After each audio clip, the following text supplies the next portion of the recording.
rock and roll. Good afternoon. Good afternoon, Madam Chair. Good afternoon, Senator Kramer. Welcome to the Finance Committee. Today is Wednesday, January 29th. I'm going to read the bill order. And we have 10 bills today, starting with Senate Bill 102, then 225, 230, 208, 210, 58, 156, 26, 5, and 111. I ask when you come to the table, the sponsor has all the time they need. All witnesses have 2 minutes. Please respect that. And if you're requesting an amendment, please put the amendment in writing. So thank you all for being here. And Senator Gile, Senate Bill 102. Thank you, Madam Chair. I'm going to bring up my panel as well. County Executive was unable to be here today, but I'm Greg Swain and also Mako. You're in support. Madam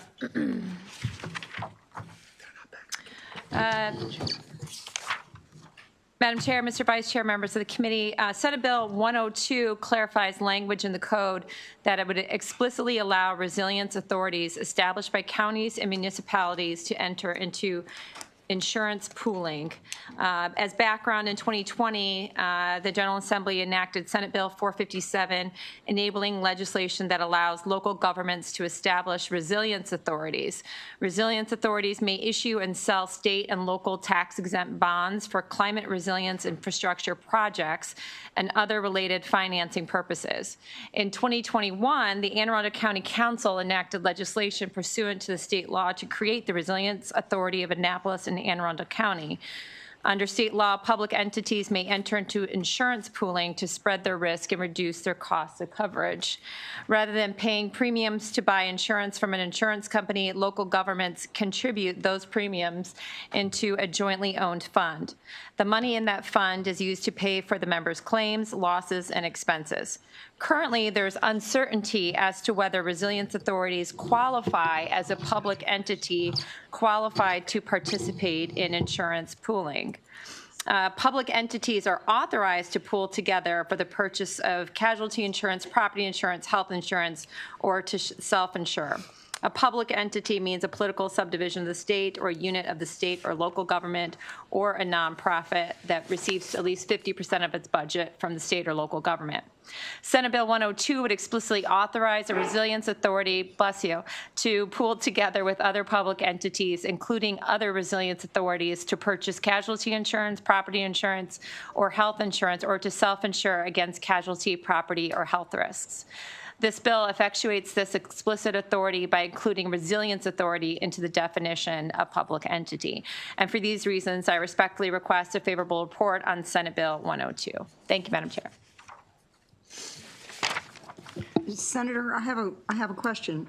I have Craig Swain and Carrington Anderson. I'm missing.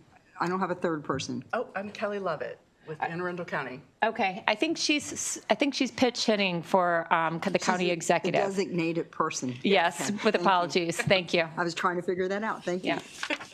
Well, thank you, Madam Chair, members of the committee. Thank you, Senator Gile, for introducing the bill, Senate Bill 102. And yes, I'm Kelly Lovett. I am with Anne Arundel County. I am the Assistant Personnel Officer for Pension and Benefits for the county. I oversee the unit that administers the county's group medical plan and for employees and retirees.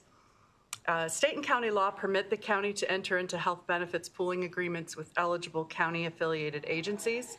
These pooling agreements enable employees of those agencies to participate in the county group plan at county rates, plus a minimal administrative fee.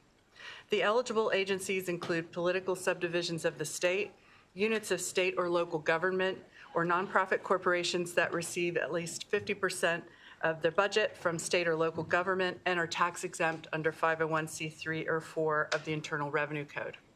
The county currently has pooling agreements with organizations including the Arundel Community Development Services, Inc., the Anne Arundel Workforce Development Corporation, the Anne Arundel Economic Development Corporation, the Public Library Association of Anne Arundel County, and others. After the Resilience Authority of Annapolis and Anne Arundel County was established in 2021, the county wished to enter into a health benefits pooling agreement with the authority so that their employees can participate in the county health plan. This bill would confirm the authority's eligibility to pool with the county for health benefits. And in addition to benefiting Anne Arundel County and the Resilience Authority of Annapolis and Anne Arundel County, this bill would provide the same clarification for resilience authorities established or contemplated in other jurisdictions. For these reasons, we respectfully request a favorable report on Senate Bill 102. And thank you for your consideration, and I'm happy to answer any questions from the committee. Thank you. Carrington, are you next? Thank you, Madam Chair and members of the committee. Carrington Anderson with the Maryland Association of Counties, speaking in support of Senate Bill 102.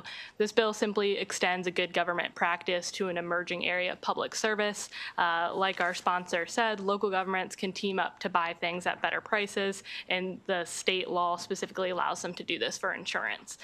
Insurance is treated uniquely under the law, and so there was a state law to allow them to pool together for coverage. However, local resilience authorities are not clearly defined as local government units, which this bill would change and clarify that they can join these purchasing groups. They are great tools and resources for communities, and we hope to see many more of them.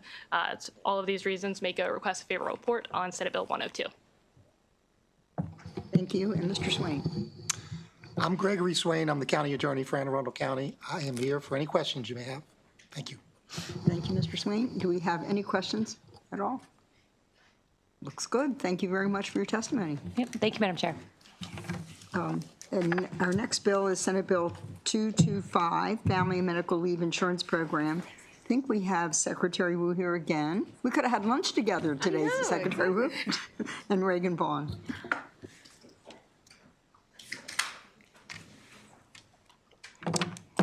Thank you, Chair Bidle, Vice Chair Hayes, and members of the committee. For the record, I'm Portia Wu, and I serve as the Secretary of the Maryland Department of Labor. I'm joined by our Policy Director from the Family Division, Regan Vaughn, and I'm testifying in support of SB 225, our legislation which seeks some modifications to the family program. In our recent briefing to this committee, you heard about the strides the department has already made to implement family and medical leave. But as I noted, as we prepare for launch, we recognize that we need to rethink the statutory framework for the self-employed option. Maryland's statute is modeled on those of other paid leave states, and when we spoke to those states and looked at their experience, we found that very few self-employed individuals are opting into the program. Moreover, this is a complex part of the program and one that needs to safeguard against fraud and other concerns. So through this bill that we have in front of you, the department is requesting the ability to rethink how we can deliver paid leave to self-employed workers. The legislation would repeal the language related to self-employed participation and replace it with language directing the department to develop a new framework for that. And through our engagement with stakeholders, we plan to develop that framework. We've already had 2 stakeholder sessions that included national and local partners and self-employed individuals, and want to continue those discussions. And of course, we need to make sure the modeling is actuarially responsible. Just this morning, BPW approved our actuarial services contract, so we will ask them to model out different proposals so we can make a well-informed decision. I just want to, there are some sponsor amendments, and Regan's going to speak to those, but I do want to thank the committee again for the incredible support that we have found here. Of course, thank Senator Hayes and others for their leadership. Since the passage of the Time to Care Act in 2022, we've come before you numerous times asking for adjustments. You've always been willing to support the department. So we thank you, and we look forward to working our very best to implement this program. Regan, I'll turn it to you. Thank you. Good afternoon, Chair Bidle and Vice Chair Hayes, members of the committee. My name is Regan Vaughn. I'm the Director of Policy for the Family Division at the Maryland Department of Labor, here testifying in support of Senate Bill 225. Secretary Wu outlined the parameters of the bill for you, and I'd like to focus on the 3 sponsor amendments that hopefully made it into your packet, but if they're not there yet, we will make sure you get copies of those. The first one deals with our anti-fraud efforts. As we are building the system, we are working diligently to make sure that we can catch fraud when it occurs, whether it's the very beginning when employers are registering or when claimants are filing for benefits. And so one of those strategies has been working with the Comptroller's Office to see how we can use data sharing to find indicators of fraud. In order for the Comptroller to share tax information with another department, we do need a statutory amendment permitting them to do so. You have a draft amendment. We are still working with them on the exact language, and we'll look forward to continuing that conversation so that we can get it right and everyone's comfortable with it. The second amendment is designed to give both the department and employers who are offering private plans a little bit more flexibility. The statute as it exists now requires that claimants receive the benefit on a biweekly basis. And we know that not everyone is paid on a biweekly basis. And so we would like to do it on at least a biweekly basis. So if a private plan pays, that employer pays on a weekly basis, they have the flexibility to do that.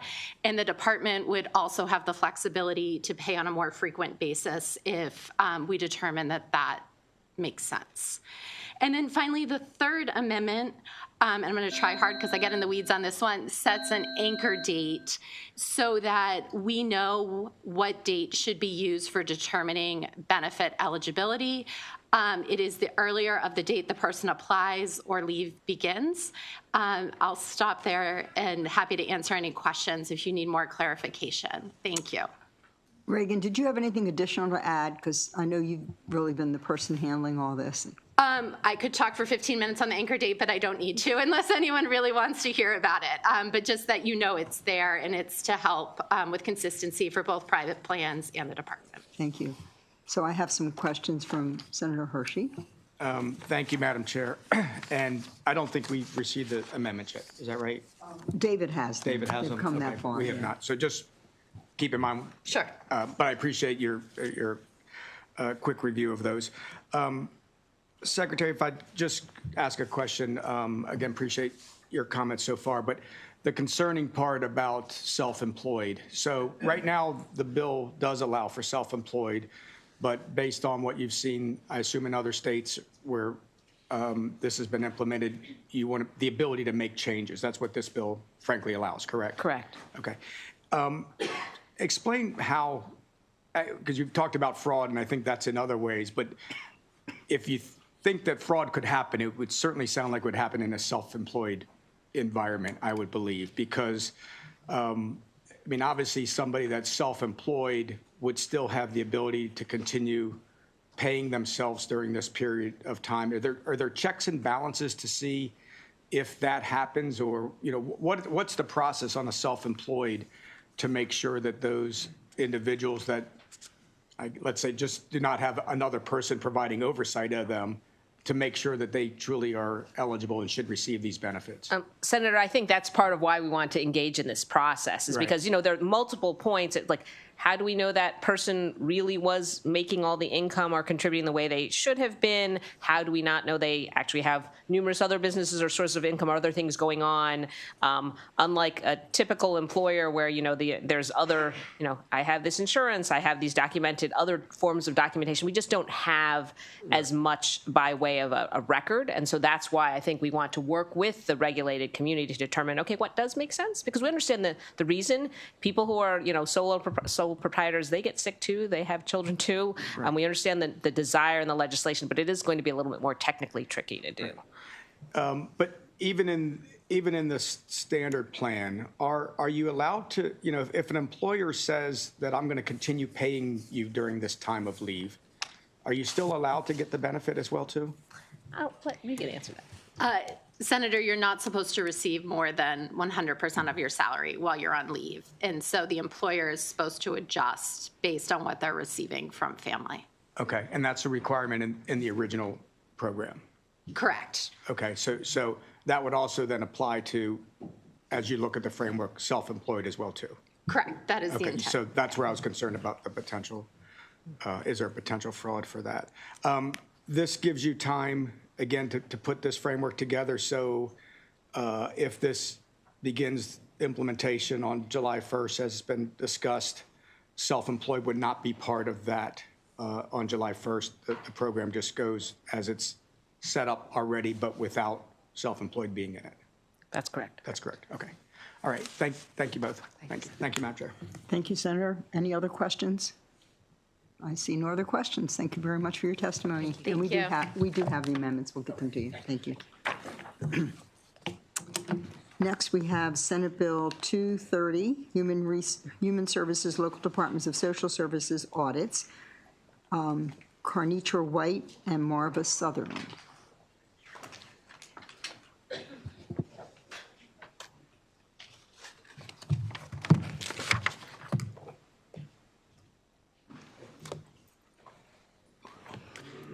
Good afternoon. Good afternoon, Chair Bidle and members of the committee. I'm Carnitra White, and I serve as the Principal Deputy Secretary of the Department of Human Services. And with me at the table is our Inspector General, Marva Sutherland, who will be answering questions that the committee may have about the bill. We respectfully urge your favorable report of Senate Bill 230. We at DHS are driven by the 12 Moore-Miller administration values and believe the bill upholds these values. Senate Bill 230 enables DHS's Office of Inspector General to extend the audit cycle for our local departments of social services from 3 years to a range of 3 to 4 years. The legislation builds on the OIG's strong track record of safeguarding program integrity, ensuring compliance, and supporting our department's mission to empower Marylanders. Currently, our OIG conducts financial and compliance audits of our 24 local departments of social services to help us achieve our programmatic goals. Under the current 3-year audit schedule, the increase in complexity of audits frequently results in an overlap between the 2 audit cycles. In some instances, the local departments are in the progress of completing corrective actions when the next audit cycle begins. Senate Bill 230 addresses this challenge by extending the current local department audit interval from every 3 years to an interval of 3 to 4 years. Senate Bill 230 enables the OIG to set the audit intervals responsive to the needs of each of the local departments. The bill authorizes the OIG to establish a longer audit cycle for local departments who are consistently demonstrating fewer audit findings. It also ensures the local department have the time they need to complete the corrective actions before the next audit cycle starts. I want to be clear that this bill does not reduce oversight. The bill authorizes the OIG to determine the audit cycle frequency based on the unique needs of the local department. The bill maintains a regular audit cycle for all of our local departments of social services. Pardon me. This approach more efficiently allocates resources, ensuring that the local departments who need the most support and oversight receive it. Adopting the flexible audit schedule actually strengthens the OIG's ability to safeguard our program integrity, ensure compliance with state laws, and continue supporting and improving our service delivery. We appreciate the opportunity to give favorable testimony, and we welcome your questions. Thank you. I do see a question from, and Marv, you're just to answer questions, right, Marv? Okay, thank you. So Senator Washington, go ahead. Thank you, Madam Chair. Thank you for being here. You mentioned in the bill that it allows you flexibility to have different types of frequency for when you conduct an audit. Wouldn't that create some type of inequities within which departments you have oversight, or make so you can request an audit of one county for twice in that 4-year period versus another person just 1 or 3 times in one period if you wanted to? Does it limit the amount of audits that could occur within that time limit, within that time frame? So it doesn't add that we can do additional audits. It says instead of right now, we have to do the audits on a 3-year cycle. So instead of doing it a 3-year cycle, we could do it in the 4th year versus 3 years, but not adding audits within that's additional audits in that cycle time. But you mentioned something about the frequency in which you can do it within that 4-year period. The frequency of the audits of the cycle, not of the 4 year. I may have misspoke. Okay. So it wouldn't. It just says that you can do it between the 3 years or the 4 years. Yes, sir. Got it. So it just gives them the range between the two. Yes, sir. Got it. Okay. Thank you.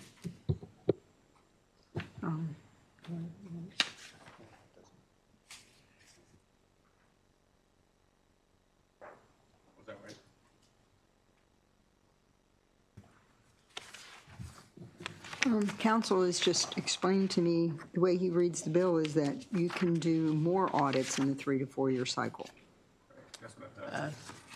Pardon me? That's not the intent. That's not the intent. I'm sorry, that's not what it says? That's not the intent. That's not the intent. So if we can speak to council so that we can, that wasn't our intent, Okay. and that's not the So way that maybe we understood the draft Get language. together and get, okay, thank you very much. I just have a follow-up question. Senator Washington? I thought I mean, you told me I was wrong, but maybe. That maybe wasn't just our intent. I Fair enough. apologize. Yeah, I understand that. That's okay.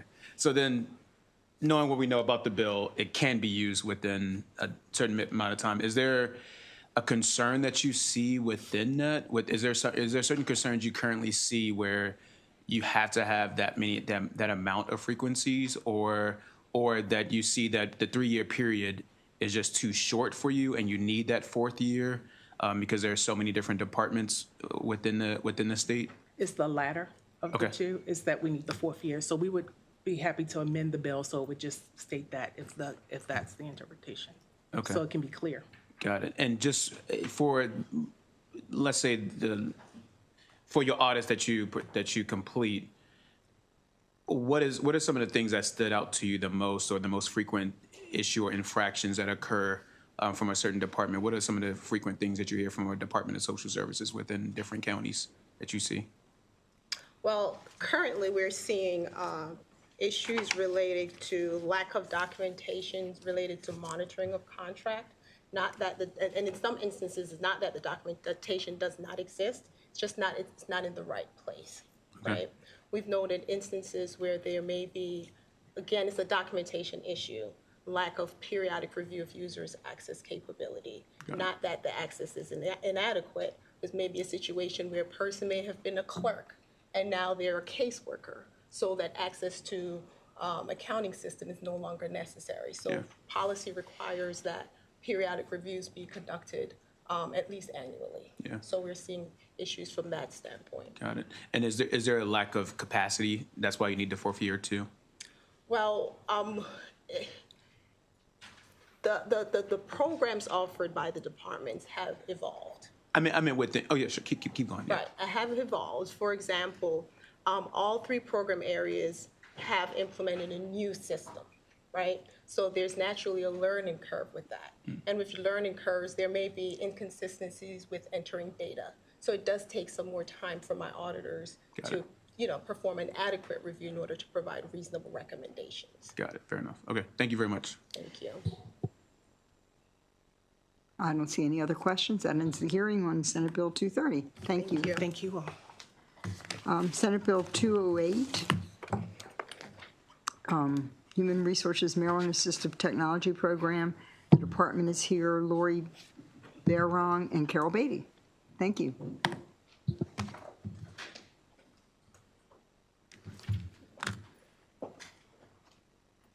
Good afternoon.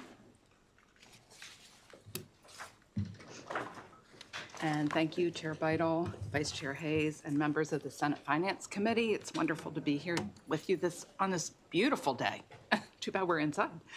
For the record, my name is Carol Beatty. I'm the Secretary for the Maryland Department of Disabilities, and today I'm here to discuss Senate Bill 208, the Maryland Assisted Technology Program. And here with me today is Lori Barong. She's our Executive Director of the program, and we call the program TAP, so TAP. The Department of Disabilities TAP program was created in 1988 to administer federal funding to help people with disabilities learn about and better access assisted technology. It's a program that is highly valued in the disability community. Assisted technology are devices that can help people with disabilities in their daily lives. And it can be things like built-up spoons or adaptive pens, all the way up to screen reader software and eye tracking devices. TAP provides a number of free AT services statewide to any Marylander with disabilities and their families, including those who are not eligible for other services, such as the services from agencies like DOORS, which is the Division of Rehabilitation Services, and the Developmental Disabilities Administration. These free services are also available to educators and other professionals who support people with disabilities. TAP's AT services include consultations, training, and demonstrations. They administer AT libraries across the state, and these libraries allow people with disabilities to try out AT devices before they actually have to buy them. This program is 100% federally funded through the Assistive Technology Act and formula funded. It's important to note that the federal funding is not keeping pace with TAP's expenses, including personnel and operational costs. TAP is not in state law currently. This means that the program cannot perform activities outside of the federal grant, and it also cannot generate or collect revenue on its own. So this proposed legislation fixes those problems. This legislation will codify TAP into the statute that established the Maryland Department of Disabilities, and it also authorizes it to perform additional AT services outside of its federal grant and to charge reasonable services or reasonable fees for some of these new AT services. The revenue it receives by performing these fee-for-service activities would then go into a special fund, and we estimate modest revenues in the beginning in the range of about $25,000 a year. The AT activities that TAP currently offers for free will remain free. That's not going to be changed by this legislation. It's our goal to ensure that TAP remains sufficiently funded without requesting a state general funds appropriation. So to summarize, our department is presenting legislation that codifies an existing program, expands the services it will provide to people with disabilities, generates some revenue, and does not require a state appropriation. And the AT activities that TAP is currently offering for free will remain free. So thank you very much for this opportunity to explain and to present Senate Bill 208, and I respectfully ask for a favorable report. And I would like to turn it over to Ms. Barong so she can talk a little bit more about the new services that we hope to provide. Thank you. Thank you, Chair Beidel and members of the committee. For the record, my name is Lori Barong. I am the Executive Director of the Maryland Assistive Technology Program. So I'm before you today to respectfully request a favorable report for SB 208. SB 208 will give MDTAP the flexibility it needs to offer new assistive technology services. One of our priorities is to begin offering AT assessments, which we don't currently provide because those assessments are not one of the activities that are covered by our federal grant. During AT assessments, a licensed AT professional works intensely with an individual to identify the specific technology that would best help that person meet their goals. A comprehensive AT assessment takes approximately 4 hours of client evaluation and interaction time. And the result is similar to a prescription for assistive technology, complete with clinical documentation. The assessment often includes additional one-on-one training to ensure technology skill competency. In Maryland, there are few providers with the credentials to conduct these assessments and fewer who are able to cover the gamut of disabilities that MDTAP's clinicians are able to serve. There is a huge unmet need for AT assessments within the state. Between 2023 and 2024, we received requests to conduct over 450 full AT assessments. MDTAP had to decline these requests. AT assessments are not provided for free, typically, and they are not covered through insurance. Individuals seeking assessments generally will pay out of pocket, or they will have the assessment funded through a separate disability-related program if they are eligible. MDTAP intends to charge a reasonable at-market rate for the service. As needed, we would develop regulations to set out a fee schedule for this service. Do you have anything else you want to add? No. You're good. Okay, thank you.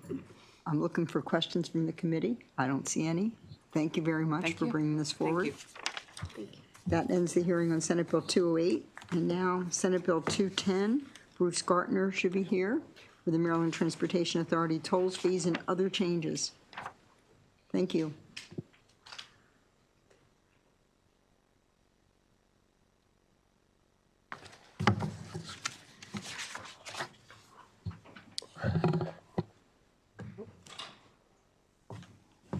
Thank you, Chair, members of the committee. For the record, my name is Bruce Gartner, Executive Director of the Maryland Transportation Authority.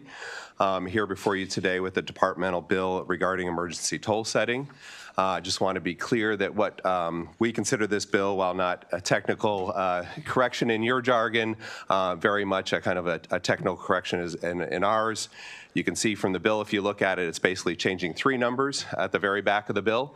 It's very simple, but what we are trying to do with this bill is kind of right-size the toll setting process that is in the statute for emergency toll setting with what our process is if we were to go through a full hearing process. The Key Bridge elision last March brought to light that where there is an insufficient time frame to comply with all of the procedures and hearings that we have in the toll setting process if we were to respond to a future emergency. So, in other words, if we were to undertake all those actions, we think it takes us about 300 days to do that. If we were to put an emergency toll setting process in place to increase tolls to deal with an emergency that wasn't covered by insurance or wasn't covered by federal funds or our existing resources, then we'd be in a roller coaster situation of having to increase the tolls, complete the hearing process, the tolls would probably go back down, and then at the end of the hearing process, we'd either implement what we went out to the public with or some adjusted version. So we want to avoid that kind of stop-start and then have the emergency process be set for 300 days, allow us to go through the series of public hearings that we would have to, comment periods, et cetera, and then in that point only have to make that adjustment at one time. So I'm happy to answer any questions. We see it as a relatively simple bill, but you know, I'm here to respond to any that I have. Thank you, Mr. Gartner. Senator Kramer? Good to see you, sir. I was just going to comment that with all that new revenue coming in from those fines on the inter-county connector cameras, you may find it won't that you're be just necessary, flush right? with cash, and you'll be able to pay for that bridge even sooner. So just thought I would offer that commentary, Madam Chair. I see there's no response. I guess I should have said I'm here for commentary too, but yeah, whatever. Any other questions for Mr. Gartner? Nice to have you back. Thank you. Thank you. Our next bill is Senate Bill 58, Labor and Employment Parental School Engagement Leave Act, and we have Senator Benson with us today and Logan Ewing. Senator Benson? Thank you very much. Uh-huh. Good afternoon, Madam Chair and members of this committee. I'm glad to be here. Good afternoon, Madam. Got a lot going on.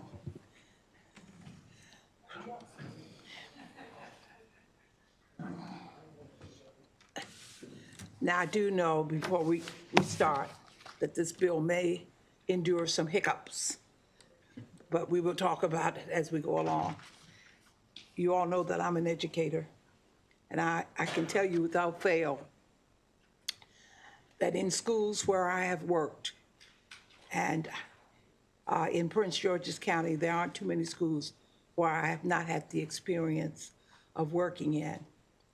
But in the schools where parents are involved, the academic and social performance of children will soar. I'm telling you all. A lot of times it doesn't have to, it's not centered around money, but it's centered around the fact that children see their parents in the school taking a special interest in what they're doing. And that, to me, is so important. I can recall when I was growing up in Western Maryland, every once in a while I would see my father come to school, and we had a door going into the classrooms where there was where you could look in, we could see who was peeping in the door, and my father would look in the door, or he would peep in the window and wave, and that sent several messages. I don't want to get into all that today. Good afternoon, Chair Pamela Vital and Vice Chair Hayes and members of the Finance Committee. I'm Senator Joanne C. Benson, and today I stand before you as a steadfast advocate for the Labor and Employment Parental School Engagement Act. Here I will express my unwavering support for the Parental Engagement Act. As a former principal and a lifelong educator of over 50 years, I have witnessed firsthand the profound difference that active parent involvement can make in a child's educational journey. The Parental Engagement Act is not just a policy. It is a commitment to our children's future. By fostering a collaborative environment between schools and families, we are creating a foundation for academic excellence and holistic development. This legislation ensures that parents are not mere spectators, but active participants in their children's education. Research consistently shows that students with engaged parents are more likely to excel academically, develop essential social and emotional skills, and stay motivated throughout their educational journey. The Parental Engagement Act empowers parents to be partners in their children's success, leading to higher grades, better test scores, and increased graduation rates. Moreover, this act addresses the barriers that often hinder parental involvement, such as language barriers, work schedules, and lack of resources. By providing support and resources to families, we are ensuring that every child, regardless of their background, can thrive. This testimony underscores the importance of parental engagement and the positive impact it will have on children's learning environment. It reflects my dedication to education and my belief in the power of community collaboration. In conclusion, the Parental Engagement Act is a testimony and a testament to our commitment to education, and I believe in the power of community. Thus, I urge a favorable vote to support this legislation and join us, please, in creating a brighter future for our children. I thank you for your time and attention. Now, you all heard that there might be a little hiccup here. One has to do with the amount of money, the money that this piece of legislation is asking local governments with at least 50 employees to provide an employee with at least 12 hours of paid parental engagement. I think I'm going to ask this committee to take a hard look at the amount of hours and how much it's going to cost. I'm not so sure that we want to ask governmental agencies or companies to pay for this. I think we could work it out. In 1985, when I was a principal at John Bain Elementary School, the superintendent and the Chamber of Commerce had companies to come into schools to tutor and mentor and work with our children. And it was strictly on voluntary basis, and it did not cost companies money. The people who came in to volunteer used their own time. I think we could try to, if I could ask you all to take a hard look at this, because really and truly, my wonderful friends, it is so important to get our parents involved in the education of the children. And let me reiterate, when you have parents involved in the life of their children, the academic performance of our children will soar, and the whole quality of life for the children will improve. So I thank you all very much for listening this afternoon, and thank you. And hopefully you will give this piece of legislation a favorable response. Thank you, Senator Thank Benson. you. And I have Logan Ewing, and who is this lovely person? I'm Margaret Boyle. I'm with the University of Maryland School of Social Work. If I'm permitted to speak, I would love to. I do not have you signed in as a witness.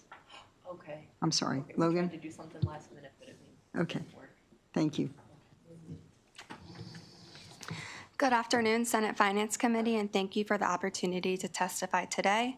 My name is Logan Ewing, and I'm an attorney with Disability Rights Maryland, the state's protection and advocacy agency. We are federally mandated to advance the civil rights of individuals with disabilities. Disability Rights Maryland strongly supports Senate Bill 58, and we are also a part of the Education Advocacy Coalition, who also submitted testimony in support of this bill that had 36 different organizations sign on to. I'm a part of the Children's Education and Mental Health team where I represent children who receive special education services. This bill would make a significant difference for parents of children with disabilities by helping them attend their children's IEP meetings, individualized education program meetings, and other special education-related meetings more easily. These meetings are crucial for ensuring that children with disabilities receive the services and supports they need to succeed, and depending on the child's needs, they can occur frequently throughout the school year. IEP meetings include not only parents, but a team of school professionals, and parents play an essential role in these meetings, but the challenge is that these meetings are typically scheduled during school hours, which makes it difficult for many parents to attend. Not only must the parents be available at a certain time, but the entire IEP team must also be available, and these meetings can last for several hours. At DRM, we have seen firsthand how challenging this can be for parents. We've represented families whose parents had to take their lunch hours or their precious leave time just to attend an IEP meeting. In one recent case, we attended an IEP meeting where the father was attending virtually, and the meeting had to be cut short because his employer was ordering him back to work. When parents face these time constraints like this, meetings are often delayed or rescheduled, which can slow down the process of getting children the appropriate education services and placements they need. This bill would go a long way in ensuring that parents of children with disabilities can take the necessary time to actively participate in the special education process, ensuring that their children's educational needs are met effectively. Thank you. Thank you, Logan. Do I have any questions for the sponsor or for Logan? Thank you very much for your testimony. We have two unfavorables, Mike O'Halloran and Carrington Anderson.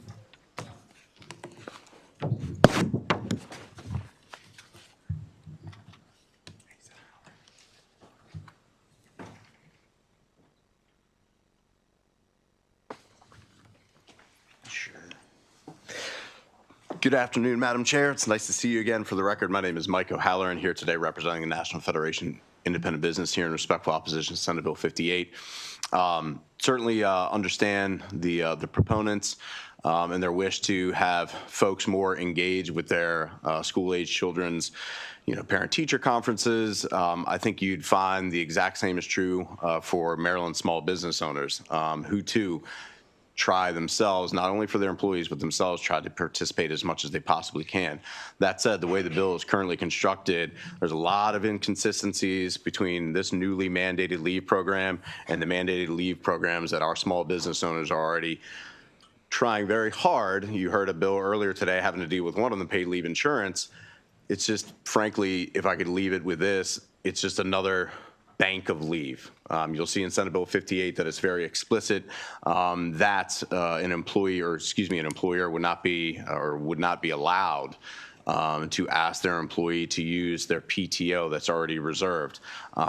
As you probably heard me say many times, a lot of employers are moving farther away from a sick leave, vacation leave, personal leave, particularly for small employers, to just PTO. Your time off is your time off. Do with it what you can. Obviously, sick and safe leave, paid family medical and leave insurance adds a new dynamic to that, and this would just complicate things further. So for that reason, we respectfully request an unfavorable report. Thank you. Thank you. Carrington? Thank you, Madam Chair, members of the committee. Carrington Anderson with the Maryland Association of Counties, speaking in respectful opposition of Senate Bill 58. I think my colleague over here well represented the bill well and the concerns there.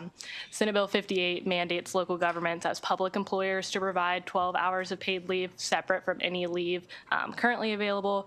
Counties recognize the importance of parents' engagement and education, which is why many counties provide generous different paid leave currently. Just to name a few: personal leave, sick leave, holidays, vacation, funeral, emergency leave, and now allow family, the Time to Care Act would add another one. So mandating a new category of paid leave strains budgets and operations, and again, it adds confusion when counties are still trying to implement the Time to Care Act. For these reasons, we would respectfully request an unfavorable report on Senate Bill 58. Thank you, Carrington. Do I have any questions for this panel? Senator Ellis? Thank you, Madam Chair. And this bill is very interesting. I know, so I want to thank the sponsor for this bill. I have a question. So we know that good schools in towns and cities and counties bring in good businesses, brings in a lot of economic opportunity that will drive up revenues, tax revenues for counties and cities. We know that businesses locate in communities that have good schools. And we know that schools are good when they have a lot of parental involvement.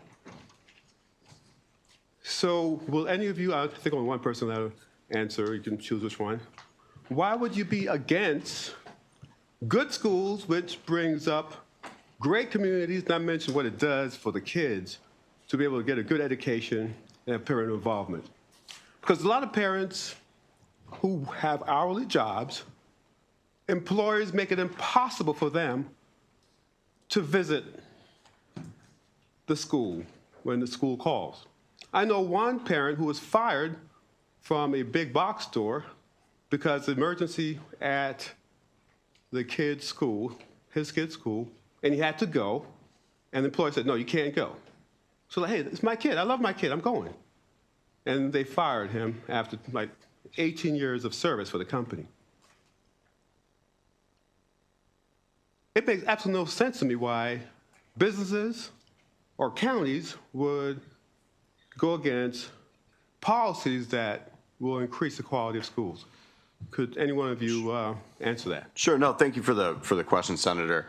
You know, as I had stated, I don't think anyone is here to argue with how valuable it is for engaged teachers, or excuse me, engaged parents in their children's education. You know, certainly my testimony was just the inconsistencies. You know, obviously, if there was a dynamic in the bill where an employer who already offers PTO that could be used for this purpose, I think you'd find a lot of employers okay with that. But the fact is, you know, whether it's this particular bill or sick and safe leave, you know, we've tried very much as a business community to say, hey, look, you know, our employers, big, medium, and small, are already offering some very good leave benefits. And they do that not so much because they're mandated to do that, because they want to attract the talent to keep them there. And so, but when you start saying, no, you have to have a certain bank for this kind of leave, a certain bank for that kind of leave, it just gets not only costly, but it gets incredibly complicated. So that's the you know, I guess my answer is the devil is in the details with this particular program. I think you'll find in a real world environment, at least speaking for NFIB, which our members are small mom and pop shops who, you know, admittedly the bill is focused at 50 employees. You can still find plenty of mom and pop shops that have 50 employees, particular part-time employees. But if you look at the bill, a lot of the things are just, they're impossible, damn near, to kind of incorporate and actually make sure that you're following the law. So that's, again, it's not so much the issue. What's impossible? What's impossible? The bill? No, you said something is blank near impossible. Yeah, if you look at the bill, if I'm a small employer, I have sick and safe leave, and it employs, if I have, so I have more than 15 employees, you have paid family and medical leave insurance, which sets a threshold at, I believe, 15 as well for paid and unpaid, or whether or not you as an employer have to participate in the program, chip into it at least. You have FMLA, which is a federal program, and that's for 50 or more. It's more my point is it's the consistencies, where if you just made this bill where it's just like, hey, if you already offer a leave program that would allow your employee to go ahead, yeah, I can go to my student's teacher, or my child's parent-teacher conference. I don't think you're going to get a lot of people banging the drum saying, well, we can't do this because, look, we're already offering the leave. That was my point. It's just Sick leave, so someone should take sick leave to. Well, sick and safe leave, that's a whole other ball of wax. That's a state mandated program. Lie to the employer saying, hey, I'm feeling sick, and then show up at the school, or, you know, I mean, I thought we were honest, but anyway, I'll follow up with you. Sure. Yeah, thank you, man. I just don't understand the reason, but thank you, man. Thank you, Senator. We can have a conversation offline if you like. I think that ends this panel. We have one virtual witness, Laura Grubb, and she's favorable. Laura, you can start when you're ready. Thank you so much. I really appreciate it. Good afternoon, Chair Beidel, Vice Chair Hayes, and members of the committee. I'm Laura Grubb. I'm a school psychologist with Baltimore City Public Schools, and I'm here to testify in support of Senate Bill 58. I'm here today on behalf of the Maryland School Psychologists Association, or MSPA. We're a professional organization representing about 500 Maryland school psychologists. You might know us for the counseling work that we do, or for our involvement in the special education process. But we are advocates across social, emotional, behavioral, and academic well-being of our families and our students across the state. We're vitally connected to our school communities, but one very important role we have, as Ms. Lewis pointed out earlier, is supporting the Individuals with Disabilities Education Act, IDEA, and Section 504 of the Americans with Disabilities Act, or 504. As I'm sure you know, these laws protect our children with disabilities access to a free and appropriate public education. And you've heard a lot today about the positive effects of general parent engagement, and the research bears that out. Tons of positive outcomes for parent engagement for all kids, and that's great. But I'm here to talk to you today about the impact that this bill would have on our IDEA and 504 families, our families of students with disabilities. It's probably not news to you that parenting a child with a disability comes with costs in terms of time and energy and resources. But what you may not know is that the research has documented a job instability cost for parenting a child with a disability, to the tune of 30% of parents reporting that they have had to change jobs, leave employment entirely, or significantly alter their schedule to support their child's schooling or childcare. This doubles to triples for children with behavioral disabilities. And so while all of the positive outcomes are really great, I really want to urge you to support this bill because of what it does for supporting our children with disabilities access to their education. I submitted written testimony. I'd love to take your questions. Thank you so much for your time and attention. Thank you, Laura. Do I have any questions for this witness? I don't see any lights. Thank you very much, Laura. That ends the hearing on Senate Bill, we're skipping around here, on Senate Bill 208, right? Senate Bill 58. And we're going to skip the next bill because our witness isn't here and go to Senate Bill 26. So Senator Kramer.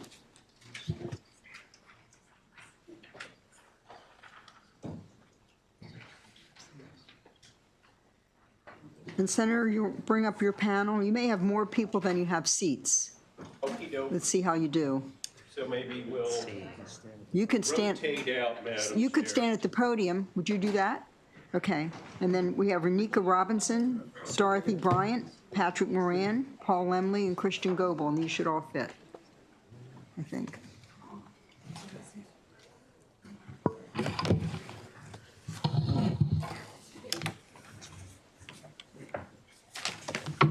Just a little bit tight there, but thank you.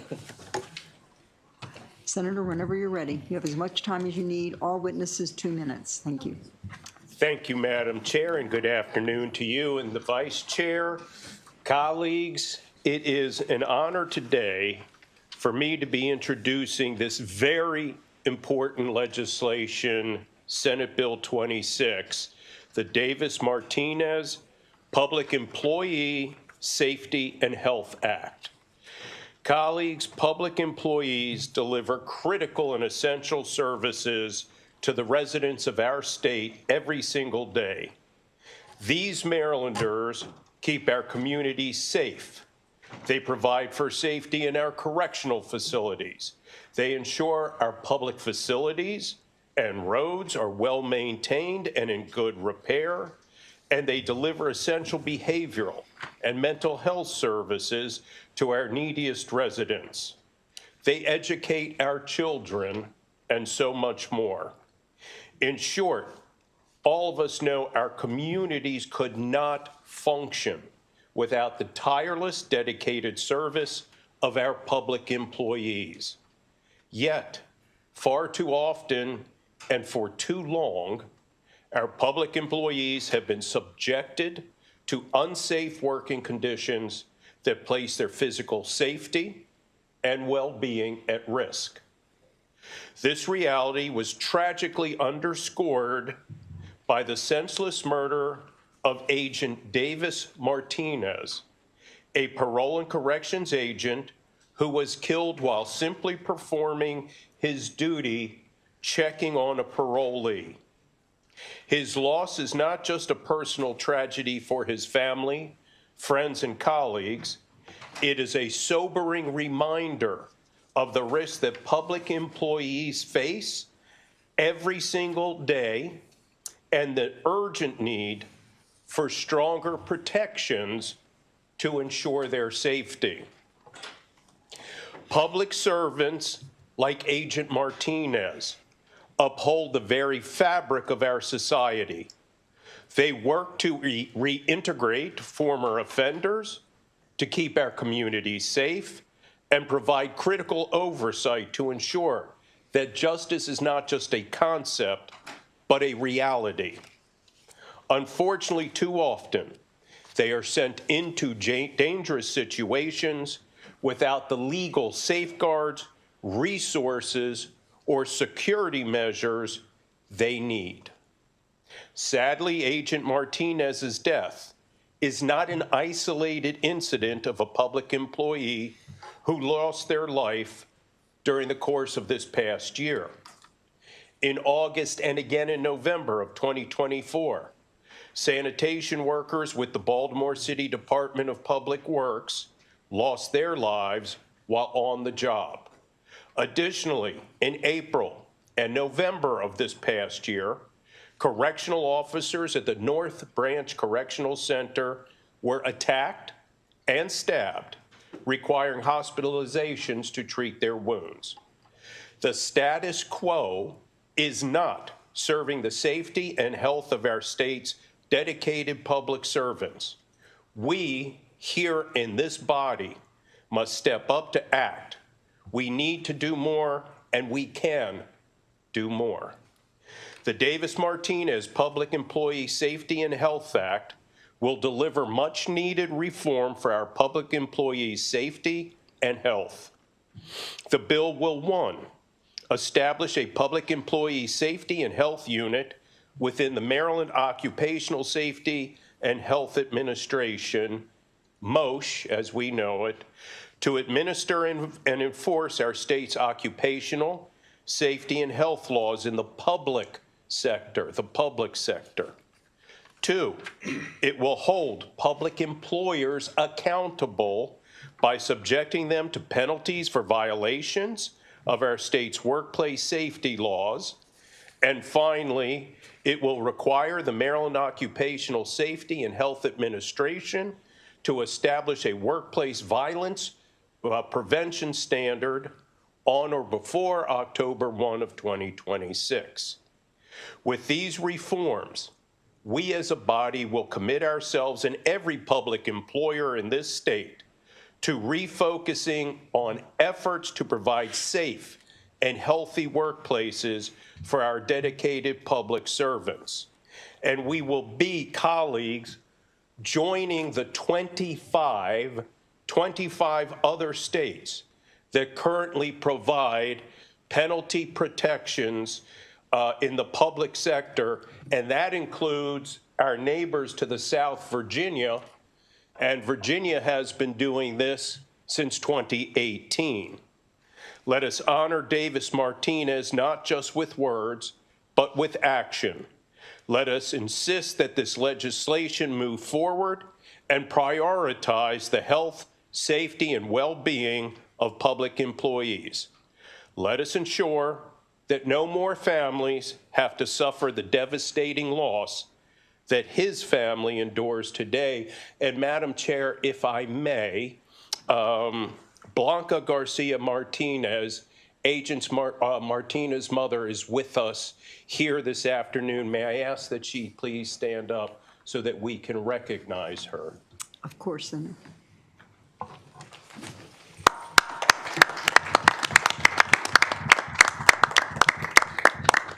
Mrs. Martinez, I'm so sorry for your loss. That was such a sad, sad story that was just, should not have happened, but thank you for being here today. Madam Chair, the committee has received several amendments, and the goal and the hope of the amendments are to address some concerns that have been brought to my attention by our friends at MACO and the MML. I think the majority of those concerns are in fact addressed in the amendments. There may still be a couple of points of concern, but I think the amendments have gone a long way to address those. And a quick summary of those amendments, colleagues, the amendments strike the provision of the bill that creates the position of the Assistant Commissioner for the Public Employee Safety and Health Unit. Our friends at MOSH have indicated that this is a position they don't feel was needed and that they can address the requirements of the bill without this position. So the amendments strike that. It also strikes all references to field locations in the bill, something that was brought to our attention both by MOSH and some of our local governments, so that language will be stricken. It also strikes the requirement, that notices be provided exclusively by email. Our friends at MACO brought to my attention that not every public employee is given an email account, so that provision will be stricken. It adjusts the requirement for reporting of work and injury records, that these records be provided rather than quarterly, which was a concern expressed by MACO, that they'll now be required on an annual basis. Finally, MML has a concern about the increase in the criminal penalties provision in the bill. Colleagues, I think it's important that we retain that provision, and it is only applicable where an individual knowingly makes a false certification. The fact of the matter is, this is something that if it happens ever, it is exceedingly infrequent. But we do want to make sure that folks know you cannot knowingly falsify documents without there being significant sanctions for doing so. Finally, colleagues, the judiciary has expressed some concern about their being included in this legislation. I have not had an opportunity to speak directly with them, although we've been trying to connect. But I will offer you all the following. Under our current our existing occupational safety and health laws, judicial employees are not exempt, and the laws apply to them. The definition of public body in Maryland's occupational safety and health law provides no exception for the judiciary or its employees. In fact, the only exclusions in the law are for federal government employees or employees whose occupational safety and health is protected under the Federal Mine Safety and Health Act, the Longshore and Harbor Workers' Compensation Act, or the Atomic Energy Act. Those are the only exclusions that exist. Finally, going back to 1980, a letter of opinion, not advice, but a letter of opinion from the Attorney General on a very similar issue, and it was sought in that letter.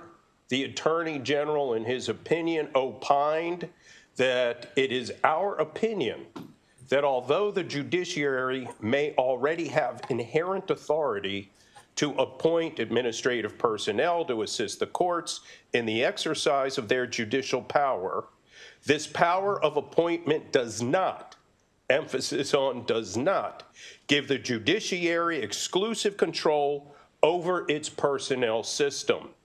In our opinion, the General Assembly may establish or provide for the establishment of a personnel system governing a myriad of matters such as hiring, compensation, promotion, and discipline of employees in the branch. And it goes on to further explain the logic to that opinion. So finally, the last thing, Madam Chair, I note the Attorney General submitted a letter indicating they have some concerns about a conflict of interest as to how they would involve themselves in certain circumstances with passage of this new law. But again, I will reiterate, colleagues, that 25 other states have figured out how to do just this. So I'm confident that we here in Maryland will be able to do the same, although I will welcome a conversation with the AG's office should they care to do so. With that, colleagues, I will turn it over to the panel and once again share how important it is that we pass this significant legislation to ensure that going forward, we are giving the proper respect to our public employees and sharing with them our thanks and gratitude for what they do to make our state the great place it is. Thank you, Madam Chair. Thank you, Senator. So I want to start at one end and go to the other. So who would like to start? Start, Ms. Dorothy. Okay, and then we'll just go right down the line. Thank you. 2 minutes each.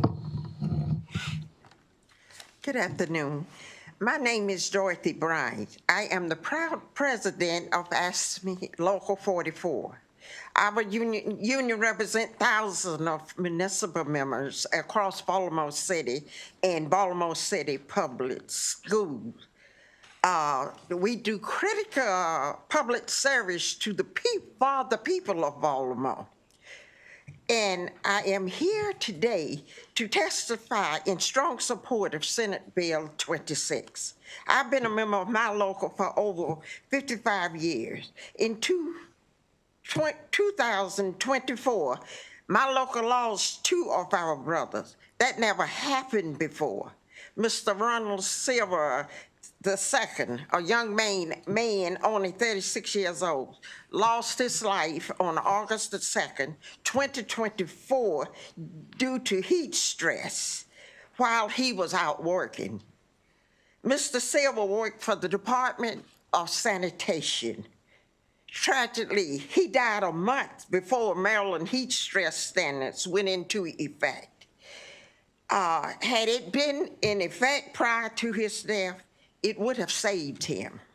A report found that DPW did not have in place a comprehensive heat illness prevention program at the time of Mr. Silver's death. The work that MOSH does to set and enforce safety standard matters. As if this tragedy wasn't enough, a few months later, another man who worked for DPW, Mr. Timothy Cotwell, was crushed between a utility pole and a truck. As a result, lost his life. These tragedies are unacceptable and were both preventable. How many more people must die before we change our ways? For the state of our public service worker and to make sure we do everything we can to prevent further death. Please support the Davis-Martinez Act. Thank you. You can pull that microphone close. Good afternoon. My name is Rainika Robinson, and I serve as the president of AFSCME Local 3661. Our union represents community correction workers across Maryland. Our members engage in a wide variety of functions, including overseeing individuals on home detention to preparing warrants for parole violators. Ultimately, we share a common mission to keep our community safe and help individuals reintegrate into their communities. I am proud but also saddened to be here today to testify in support of Senate Bill 26. This legislation is named in honor of one of our fallen agents, Davis Martinez, who was murdered while conducting a routine home visit. Agent Martinez was a beloved son, brother, and friend to many. He was proud of his Salvadorian heritage. He was an avid fan of anime, enjoyed outdoors, and took great pride in taking care of his Jeep. On the day he died, Agent Martinez left the field office in the morning to conduct a home visit. Hour after hour after hour went by, and Agent Martinez had not returned. Eventually, concerned coworkers alerted management, who then called the police. Tragically, the police found Agent Martinez's body, and the parolee had already fled. Agent Martinez's death may have been preventable. Had our employer had proper plans, procedures, and necessary personal protective equipment to keep agents safe. In fact, just yesterday, I held a closing conference with MOSH in which they informed me that they would be issuing a serious violation citation against my employer. One of their recommendations was to establish a workplace violence prevention program. The Davis-Martinez Act will establish a comprehensive workplace violence prevention standard to ensure public employees are prepared, trained, and knowledgeable on how to respond in situations that could otherwise cause bodily harm or cost them their life. So please support Senate Bill 26 to honor the legacy of Agent Davis-Martinez.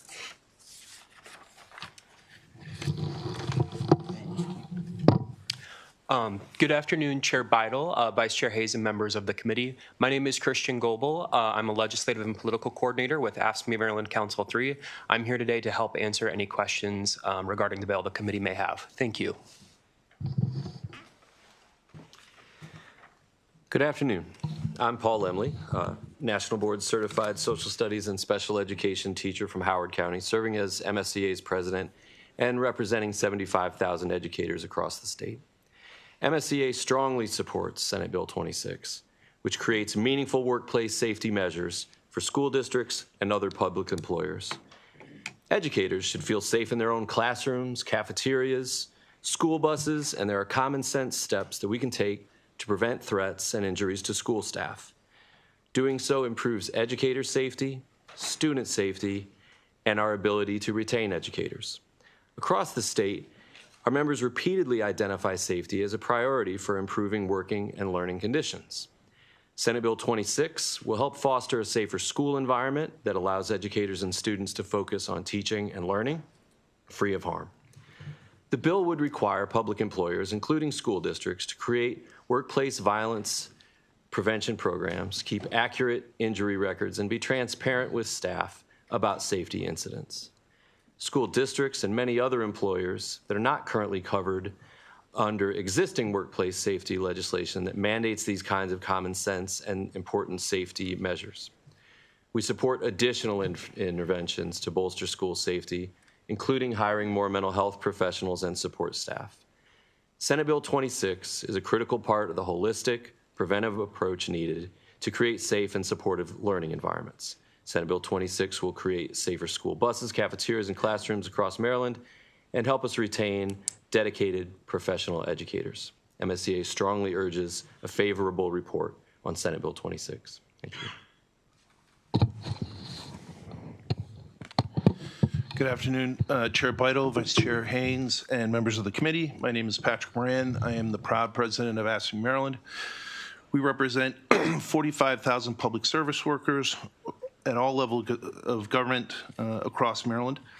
From Western Maryland to the Eastern Shore, we represent parole and probation agents, correctional officers, sanitation workers, mental and behavioral health workers, school support staff, and more. AFSCME members are on the front lines every day to ensure that quality services are delivered to the people of Maryland. Without them, our communities could not function. Yet for too long, workers have had to confront significant risks to their health and safety. This past year alone, we had 3 of our brothers die due to events on the job. Agent Davis Martinez, Ronald Silver II, and Timothy Cartwell all lost their lives far too young in each case due to events that occurred in their workplaces. They leave behind loving family, friends, and coworkers. Our members lost their lives, and many are confronted with dangerous situations every day that place their lives at risk. Correctional officers in institutions are assaulted and stabbed. Public safety and public health workers are conducting home visits in volatile and unpredictable situations, and too many workers endure environmental conditions, whether it's heat stress or Legionella in the water, that negatively impact their health. Business as usual is dangerous and simply unacceptable. Our state pays in many ways when our public employees are injured or die on the job. Workers' compensation costs, mandated staff to overtime covered absences, and disability or death payments. When we fail to invest in worker safety, the state pays at the end of the day. This legislation will dedicate more resources to MOSH to ensure that they have the ability to administer and enforce our laws in an expeditious manner. For these reasons, we request a favorable report of Senate Bill 26. Thank you.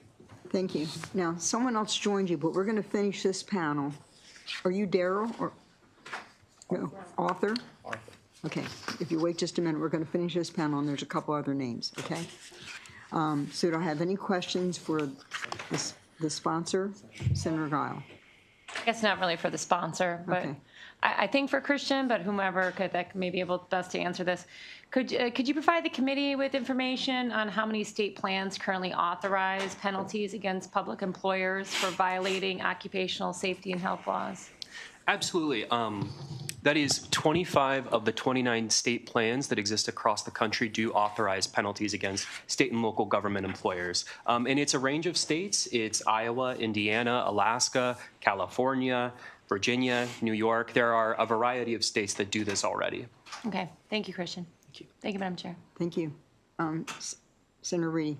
Maybe for my friend, the sponsor, the Attorney General has a letter in here, a letter of information, talking a little bit about potential concern, I think, is potential conflicts with representing both the assistant commissioner in this new setup and also the public bodies involved in a theoretical or in a case, I guess is the term. Had you seen the letter, or are you working through it, or I'm just curious if you have any comments. If somebody else on the panel is better equipped to answer it, that's fine too. But I was just curious because we've had a lot of talk about liability recently and the state's liability. So that would be one of the things that could give somebody pause about this initiative. Well, I don't think the issue is liability with regard to the Attorney General's letter of information. Within that letter, and I did offer a comment about it in my opening remarks, the Attorney General expressed some concern that there might be conflicts of interest in the capacity of his office. My immediate response to that is that 25 states have figured this out. I am confident that we here in Maryland are capable of doing what the other 25 states have done to address this issue, but I had not received any contact from the Attorney General's office. I just read the same document that you did when I received it, I think, today. But I'm happy to have a conversation with the Attorney General's office, and certainly we can take a look at how the issue's been resolved in the 25 other states that are currently providing these protections to their public employees. Thank you, that's great. And as a follow-up, I guess your bill is it modeled on a lot of other states, or is it kind of you can't obviously take exactly what one state does and take it to another all the time, but I mean, is it a close proximity, you think, to what has been happening in these other states, or? I do. Well, to begin with, MOSH is based on the federal OSHA. Right. So we pretty much model that in what we have here in state law. What we are doing is basically in the bill where we are already providing these kinds of protections to employees in the private sector. We are simply enabling public employees to have those same protections. And that's what we are recognizing in this legislation, that in fact, our state should be held to a higher standard. We should be setting the bar, but at the very least, providing the same protections to our public employees as we do those in the private sector. And there's one last question, is that I'm reading through the bill. So the civil penalties would go into the Maryland Apprenticeship and Training Program. Correct. And so the hypothetical, the Department of Labor has to pay a fine. That comes out of their agency budget, correct? And goes there. Potentially, that is correct. Or any department. Okay. Thank you very much. Yes, thank you for the questions. I appreciate it. Any other questions for this panel or the sponsor? Okay, thank you all. Thank you, Madam Chair. Thank you. So, author, stay there. Daryl Alexander, Christopher Cano. That's the next three on the panel.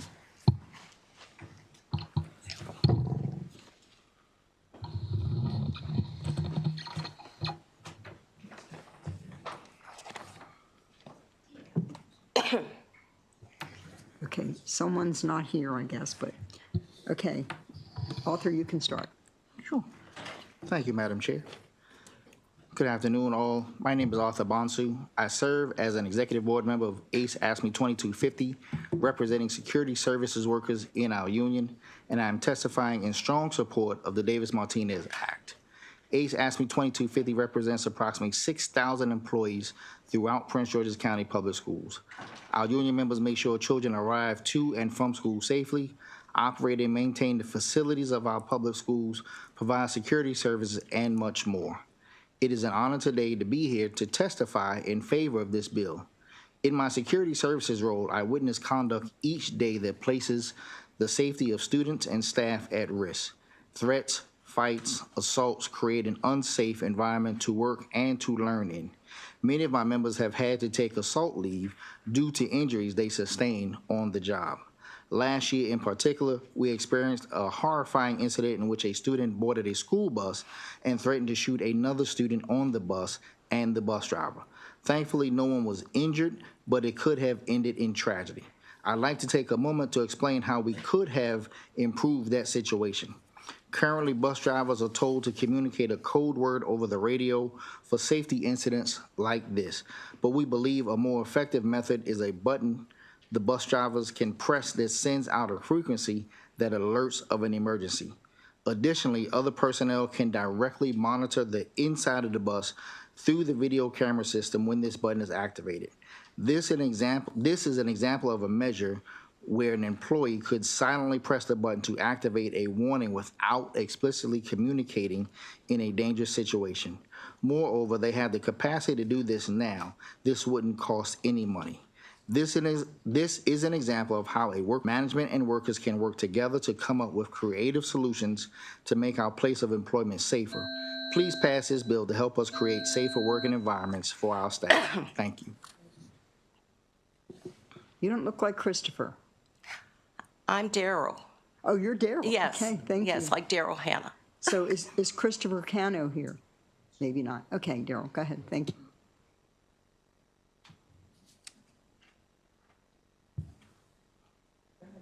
Oh, I'm sorry. Well, thank you for the opportunity to testify in support of the Davis-Martinez Public Employee Safety and Health Act. I'm the retired Director of Health and Safety for the American Federation of Teachers. Over 30 years, I investigated our members' exposure to violence and other work-related hazards in public institutions here in Maryland and across the country. By law, Maryland public sector employees are entitled to the same safety and health protections as those in the private sector. Yet, in my experience, too many of our public sector workers routinely work in dangerous conditions for employers that ignore their obligation to protect them. Most can cite public entities, but some choose not to abate in a timely manner or to abate at all. If enacted, this bill can assure safer conditions for public sector workers. I want to just momentarily comment on workplace violence prevention standards that I worked on in New York and gave testimony in California. These public sector OSHA plans do cite their employers, public employers, and penalize them. And they offer a whole comprehensive menu that an employer has to abide by. In a perfect world, a comprehensive workplace violence prevention standard would be enough to completely eliminate this hazard. However, the downside of this approach is that cited Maryland public sector employers would not face monetary penalties. With most monitoring and the threat of monetary penalties, public sector employers will be held in check. It will ensure more worker involvement at every work site and prevent tragic deaths and injuries. Thank you again for the opportunity to testify. Thank you. Do I have any questions for this panel? I don't see any questions. Thank you both very much. Next, we have Carrington Anderson, favorable with amendment.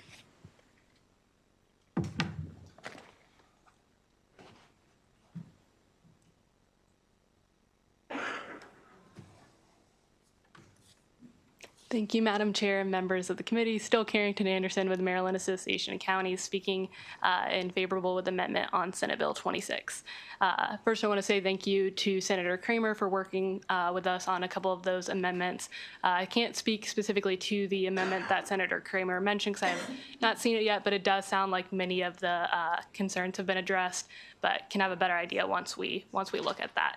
But just want to say that counties recognize and broadly support the intent of this bill and think that it is a meaningful step towards workplace safety for public employees. A few of the amendments that we discussed with Senator Kramer, one was the email provision about public employers or counties having to email employees reports and citations.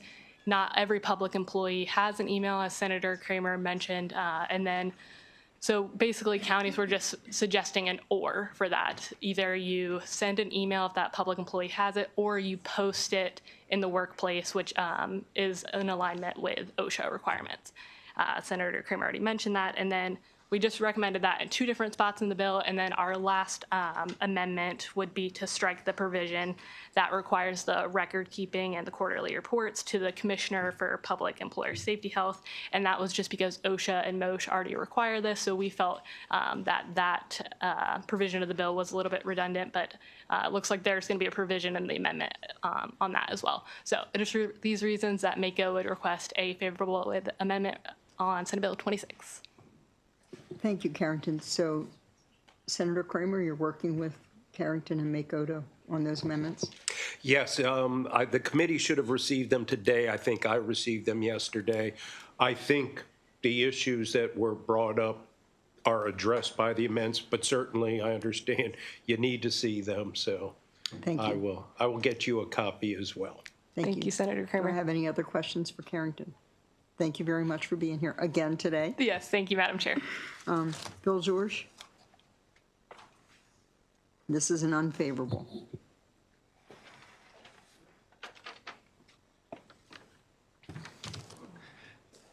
Good afternoon, Chair, members of the committee. Bill George with the Maryland Municipal League today in opposition to Senate Bill 26 as introduced. This is not a municipal governments take workplace safety very seriously and understand the intent of the legislation and appreciate the sponsor's willingness to work with us on potential amendments.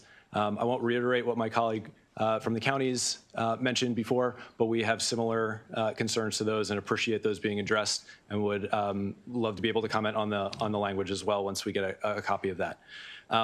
Municipal governments have about 24,000 employees in the state, and like other public sector employers, they have varying job descriptions and various locations of employment. So just keep in mind that there's a varying degree of the types of employment that fall under municipal governments, and even municipal governments and county governments, as I'm sure you know, offer different services. For instance, municipal governments are not in the business of providing schools or correctional care. But we do have law enforcement, public works, code enforcement officers, as well as professional staff in town halls. The last thing I will say is, again, thank you to the senator for introducing and commenting on our proposals. The penalty provisions for the elected official, I would urge you to at least consider not necessarily removing those penalty provisions for making false statements, but perhaps reducing those a bit. I think our membership is a little uncomfortable with the subjectivity by which the fault will be determined and the harshness of the penalties that are outlined in the bill. Perhaps something to consider is a more objective standard, like non-compliance with a complaint that comes down and the local government not acting on remedying the problem that's identified in the violation. With that, thank you for your time. And again, we're happy to work with everyone on the amendments. Appreciate the time. Thank you. Thank you. Thank you for agreeing to work on the bill. We have one virtual witness. Senator Kramer, I'm sorry. Senator Thank Kramer. you, Madam Chair. Bill, thank you. Appreciate your being here. I do just want to qualify and clarify. Our friends at the municipal level do very much care about the safety and well-being of their public employees. Is that correct? Absolutely so. Even though they may do things that are tasked differently than what may happen in other segments of government, protecting the safety and health of public employees, regardless of whether they're state, county, municipal, is a primary concern. Absolutely. Perfect. And then I would also, I'll see to it, you get a copy of the amendments. Yep. I believe they address the majority of those concerns. The one other thing, you did express specific concern about the penalty provisions with regard to a person who knowingly, emphasis on knowingly, makes a false certification or a false representation. Yeah. And you're indicating that the MML has taken a position that they think a penalty of imprisonment up to 1 year or a fine of up to $20,000 might be excessive for someone in our municipalities who knowingly makes a false certification or a false representation? So I can say that I don't anticipate this provision being utilized all that often from our membership for the exact reasons we just discussed. I will say I'm relaying some concerns from our membership. This is a new provision to them, and it's I want to say that it's something that I completely understand that there is the knowingly is mission critical to this section, and I understand that brings with it a high standard. And I just want to relay that the newness of these penalties may be the shocking value where our members' comments are coming from, not necessarily that they are an unreasonable amount.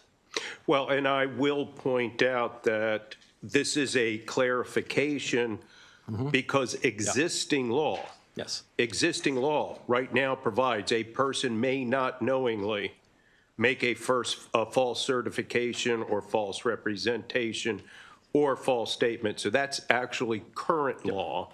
Correct. Right. This does change the penalty, and it does increase it.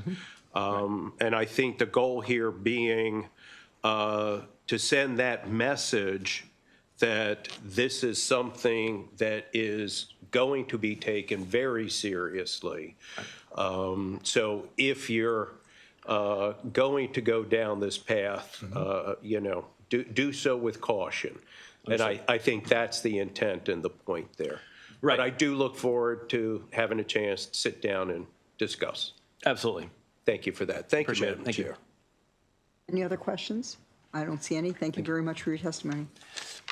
And then we do have our one virtual witness, Shaughnessy DeBerry Melvin. Favorable.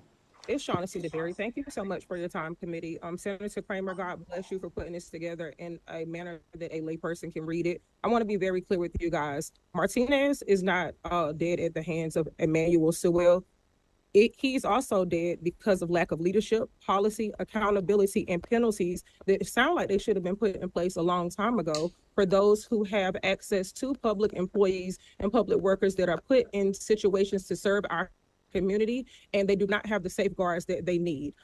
Specifically, I'm going to share a brief situation of an experience I had with the Maryland Department of Probation and Parole on June the 21st, 2023, when the Director of Probation and Parole used U.S. Marshals to apprehend me on a protected arrest warrant issued by a judge, which to date I still have not received.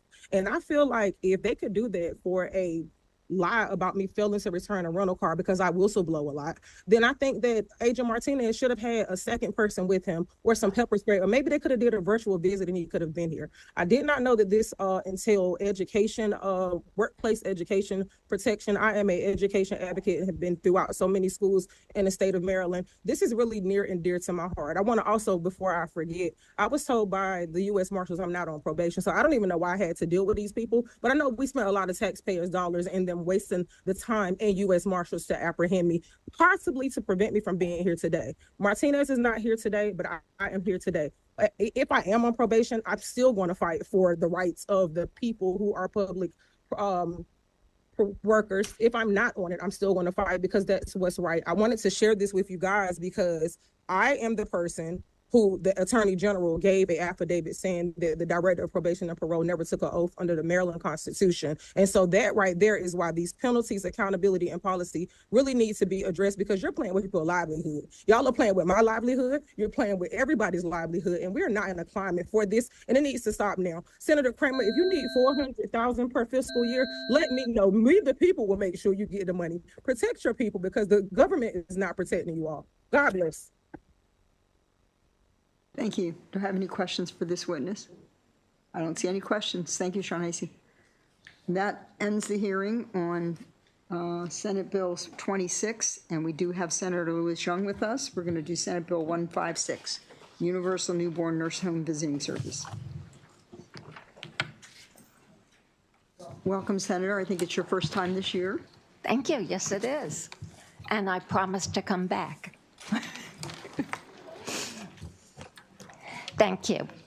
For the record, Senator Karen Lewis Young from Frederick, District 3, and I have a panel with me. But we're going to make some major changes and depart from the language of this bill today. So let me give you a little bit of background and some update. What this bill is was about, is a program called Family Connects. And it does exactly that, connect families with resources. And the reason I was interested in this in the first place, way back several years ago, pre-COVID, I sponsored a bill to better understand why Maryland has such a high maternal and infant mortality rate. Recent statistics for the last couple of years, infant mortality, we vary between number 15 and 17 in the nation. So when I heard about the fact that Frederick County had received ARPA money and had implemented Family Connects, which is a program that reduces maternal health disparities, improves maternal and infant outcomes, and reduces healthcare costs by supporting sustainable funding for Maryland families with newborns in an evidence-based program that was developed by Duke University, I was eager to support it. But then came the reality of the financial costs and the state's financial situation. So rather than recommending a statewide rollout, which the current language recommends, we started having conversations about, well, what about just extending the pilot? Frederick has a pilot. There are 2 other jurisdictions that currently have programs. If we have various communities in different parts of the state that are representative, we could extend the pilot. Even the fiscal note for a pilot would most probably be a showstopper. So, risks and opportunities. Risk is the Frederick program will not be funded by the end of 2025. The opportunity is to be able to find funding to sustain this program. So let me tell you where we are today. We have amended this bill. I don't know if you have it, if it's in your system yet. Put the amendment in yesterday. What the amendment does is establish a work group. And I recommended, along with my counterpart in the House, Delegate Kerr, who's the cross-filer of this bill, we recommended a work group for 2 reasons. One is it's just not financially viable at this point in time, and we recognize that. The other reason is I noted a disconnect in communications. The individuals that are on my panel have done a fantastic job in reaching out to all the stakeholders. I was under the impression that the Maryland Department of Health was supportive of the program, maybe not formally, but certainly supportive of the concept. Who wouldn't be supportive of the concept? Helping infants and mothers in the critical period after birth. But on Monday, we had a conversation whereby they told me, and Delegate Kerr was in the meeting as well, that they had serious concerns, not only because of the financial impact, and their fiscal note is significantly larger than the fiscal note reflected in your DLS fiscal note. And the other reason is they felt there are existing programs that would do the same thing. Obviously, my panel feels Family Connects is a superior product, but we're not here today to debate the pros and cons of Family Connects. We're here to find a path forward. So let me tell you, based on the financial challenges and my concern over the disconnect in information, I've recommended a work group, and here would be the goals of the work group. Bring all the stakeholders together to discuss best practices for this challenge. Do a crosswalk on all the existing program. Sometimes I call it a product mapping, crosswalk, whatever you want to call it. But look at the various programs and what do they do? What's missing? Where are the gaps? Further analysis, which is critical. What are the results? What's the ROA? What is the return on investment versus the original investment? We all know an ounce of prevention is worth a pound of cure.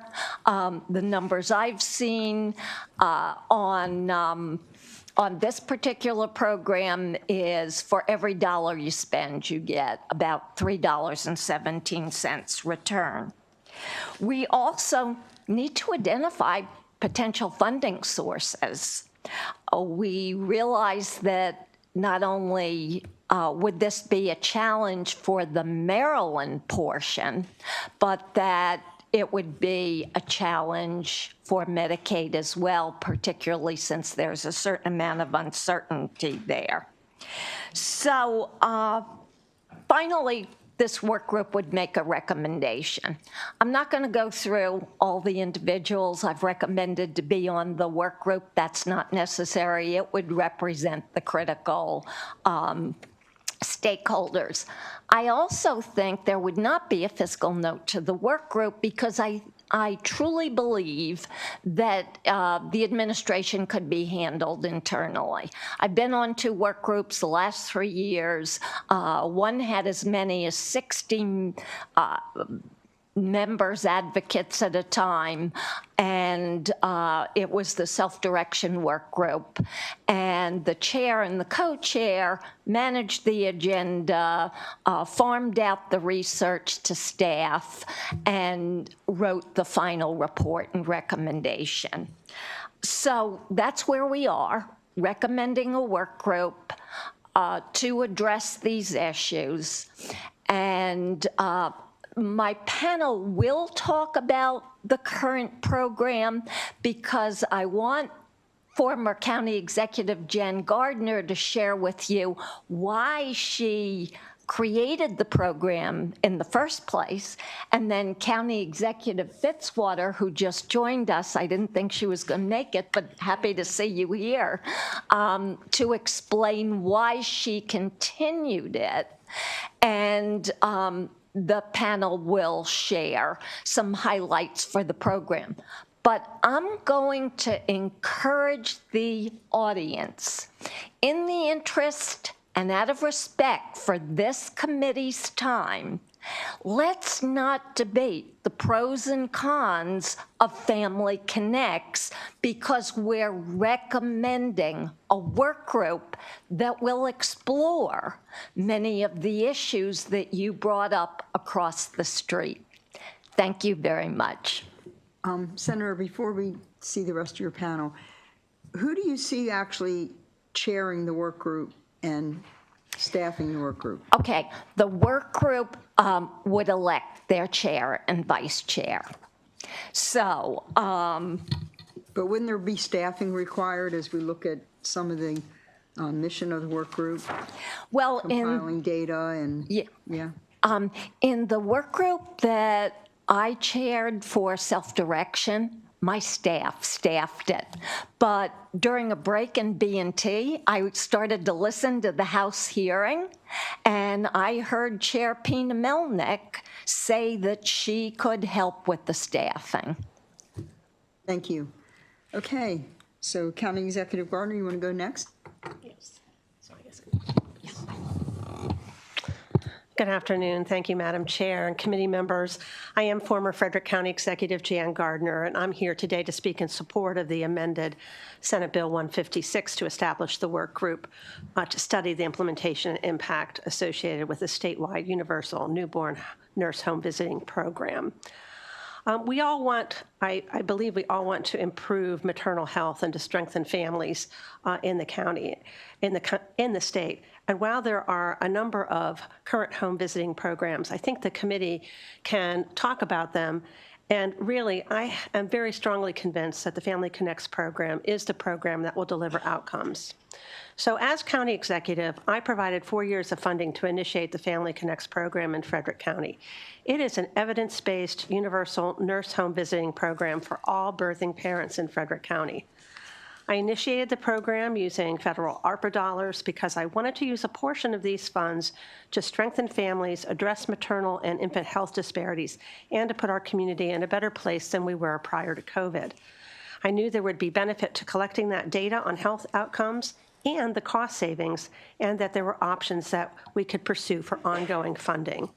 For decades, we've talked about addressing racial disparities in maternal health and infant mortality, and I believe this program really meets that goal better than anything else I've seen over the years. Family Connects is unique. It is the only evidence-based program with over 10 years of data through Duke University. The data is convincing.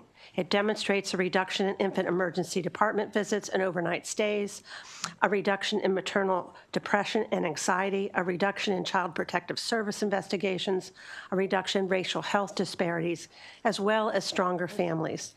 And the program generates healthcare cost savings to insurance providers and reduces the strain on our healthcare system. There's already preliminary data in Frederick County that demonstrates a reduction in postpartum healthcare costs by patient and by visit. And just one more comment, our nurses have found instances that require immediate follow-up care for either the mother or the infant, which would have otherwise potentially had a catastrophic outcome. So I urge your support for the creation of the work group, and with that, I'll turn it over to County Executive Fitzwater. Thank you. Thank you so much, and good afternoon, Chair Beidel and members of the committee, and thank you for the opportunity to speak on Senate Bill 156. And for the record, I am Jessica Fitzwater, the Frederick County Executive. And as you just heard from former County Executive Jan Gardner, the Family Connects Frederick County program was launched using American Rescue Plan funding and began home visits in January of 2023. Frederick County government has extended this funding through November of 2026 to take advantage of the full period that American Rescue Plan funds may be used in the community. So during my time as county executive, Frederick County government has worked closely with Frederick Health to implement this program, and within the first 24 months, 2,660 families have received home visits. This is for any family, whether they give birth in the hospital or elsewhere, and also for families who are adopting or fostering newborns. As we have seen more and more families benefit from the program, we've used that data to refine our approach and ensure that we're meeting the evolving needs of our community and maximizing the impact of the American Rescue Plan funds. The decision to continue to prioritize this program has been driven by data and the consistently positive feedback throughout our community. Importantly, the Family Connects Frederick County program harnesses one of our community's biggest assets, which is our community partnership, to guide its work through the Community Partner Council and the Leadership Advisory Council. And we know that this community-led model could and should be replicated across the state. Finally, I think it is important to note how the Family Connects program aligns with Governor Wes Moore's broader agenda to lift families up and provide them with the tools and resources they need to succeed. By investing in the well-being of Maryland's newborns and their families, we're investing in the future of our state. The success we have experienced locally provides a strong foundation for expanding the Family Connects model across Maryland. So thank you, and I urge a favorable report on the amended Senate Bill 156.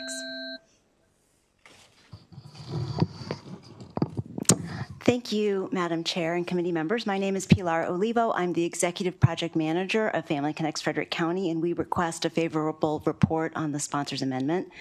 Family Connects was adopted in Frederick County after the Local Health Improvement Coalition identified how it could complement but not duplicate existing services, improve maternal-child health, reduce health disparities, and reduce child maltreatment. Based on our experience in Frederick County, where bilingual and culturally aligned nurses visit families, we see gaps still exist between hospital discharge and the 6-week postpartum appointment, when 24% of maternal deaths due to pregnancy complications occur. And that's even with all the changes that have been put in place. And these complications cross income and education levels, but really hit Black birthing parents. Once families are home with their newborns, new risks can emerge for families that had no prior risk factors. Nurses help families in many, many ways. They identify blood pressure issues, they educate birthing parents about postpartum depression. They help them navigate. In particular, one of the things that nurses do a lot of is help families navigate the triage protocols in their practices when they know they need to get to care, but it can really be a challenge to actually get through to their health care providers. And they prefer to do that, get that care in their practice rather than go to the emergency department. One nurse was recently talking about how she was helping a Spanish-speaking family who was a woman who was alone, and she did not have anyone to take care of her if she had to go back to the hospital. And the family waited 48 hours to be seen by the doctor when she had very high blood pressure. It was a very dangerous situation. So the budget challenges are significant, and better outcomes will take investment, but families with newborns are a worthy investment. Good afternoon. Thank you for having us, Madam Chair and committee members. My name is Catherine Dorsey.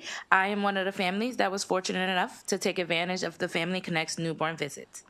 I gave birth to my daughter Camille on February 7th, 2024. This was a high-risk pregnancy, so it was important to have someone looking after me and my baby. My nurse, Lori, made me feel immediately comfortable. She included my husband in the conversation. She checked on my baby's weight and health.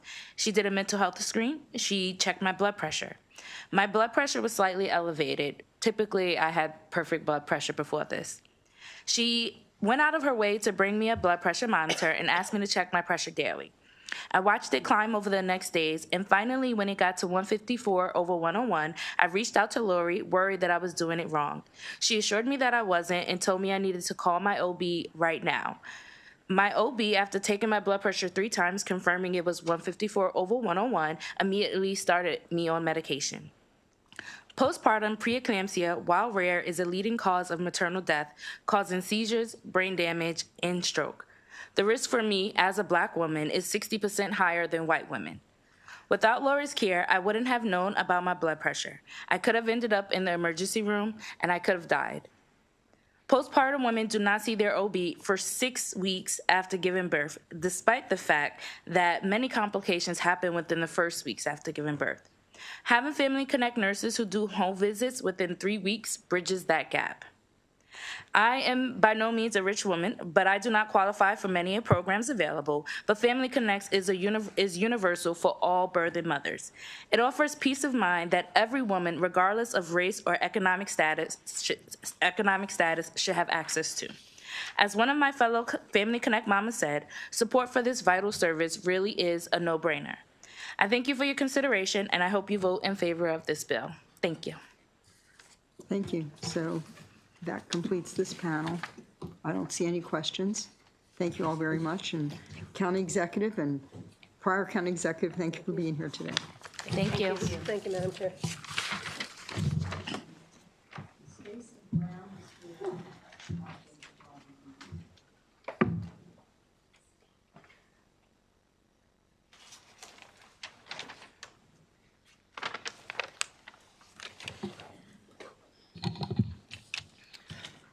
Good afternoon, members of the esteemed committee.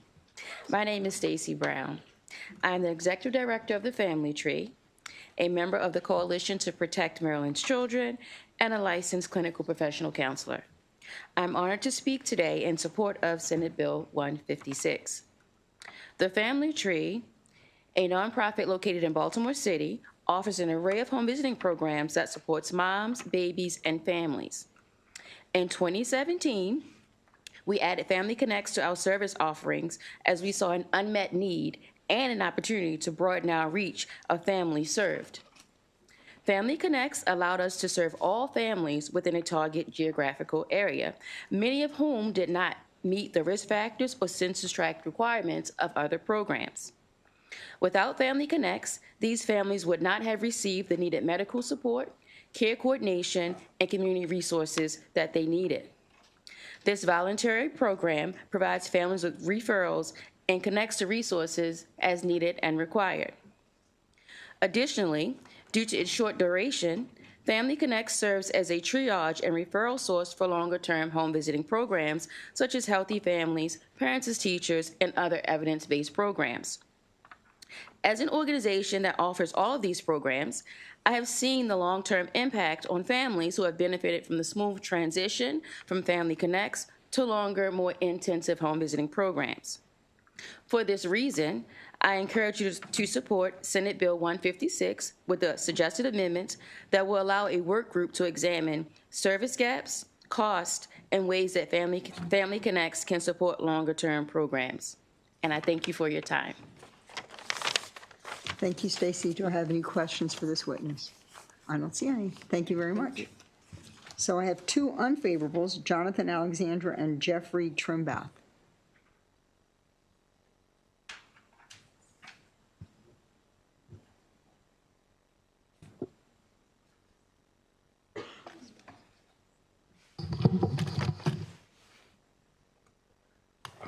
Good afternoon, Madam Chair and members of the committee.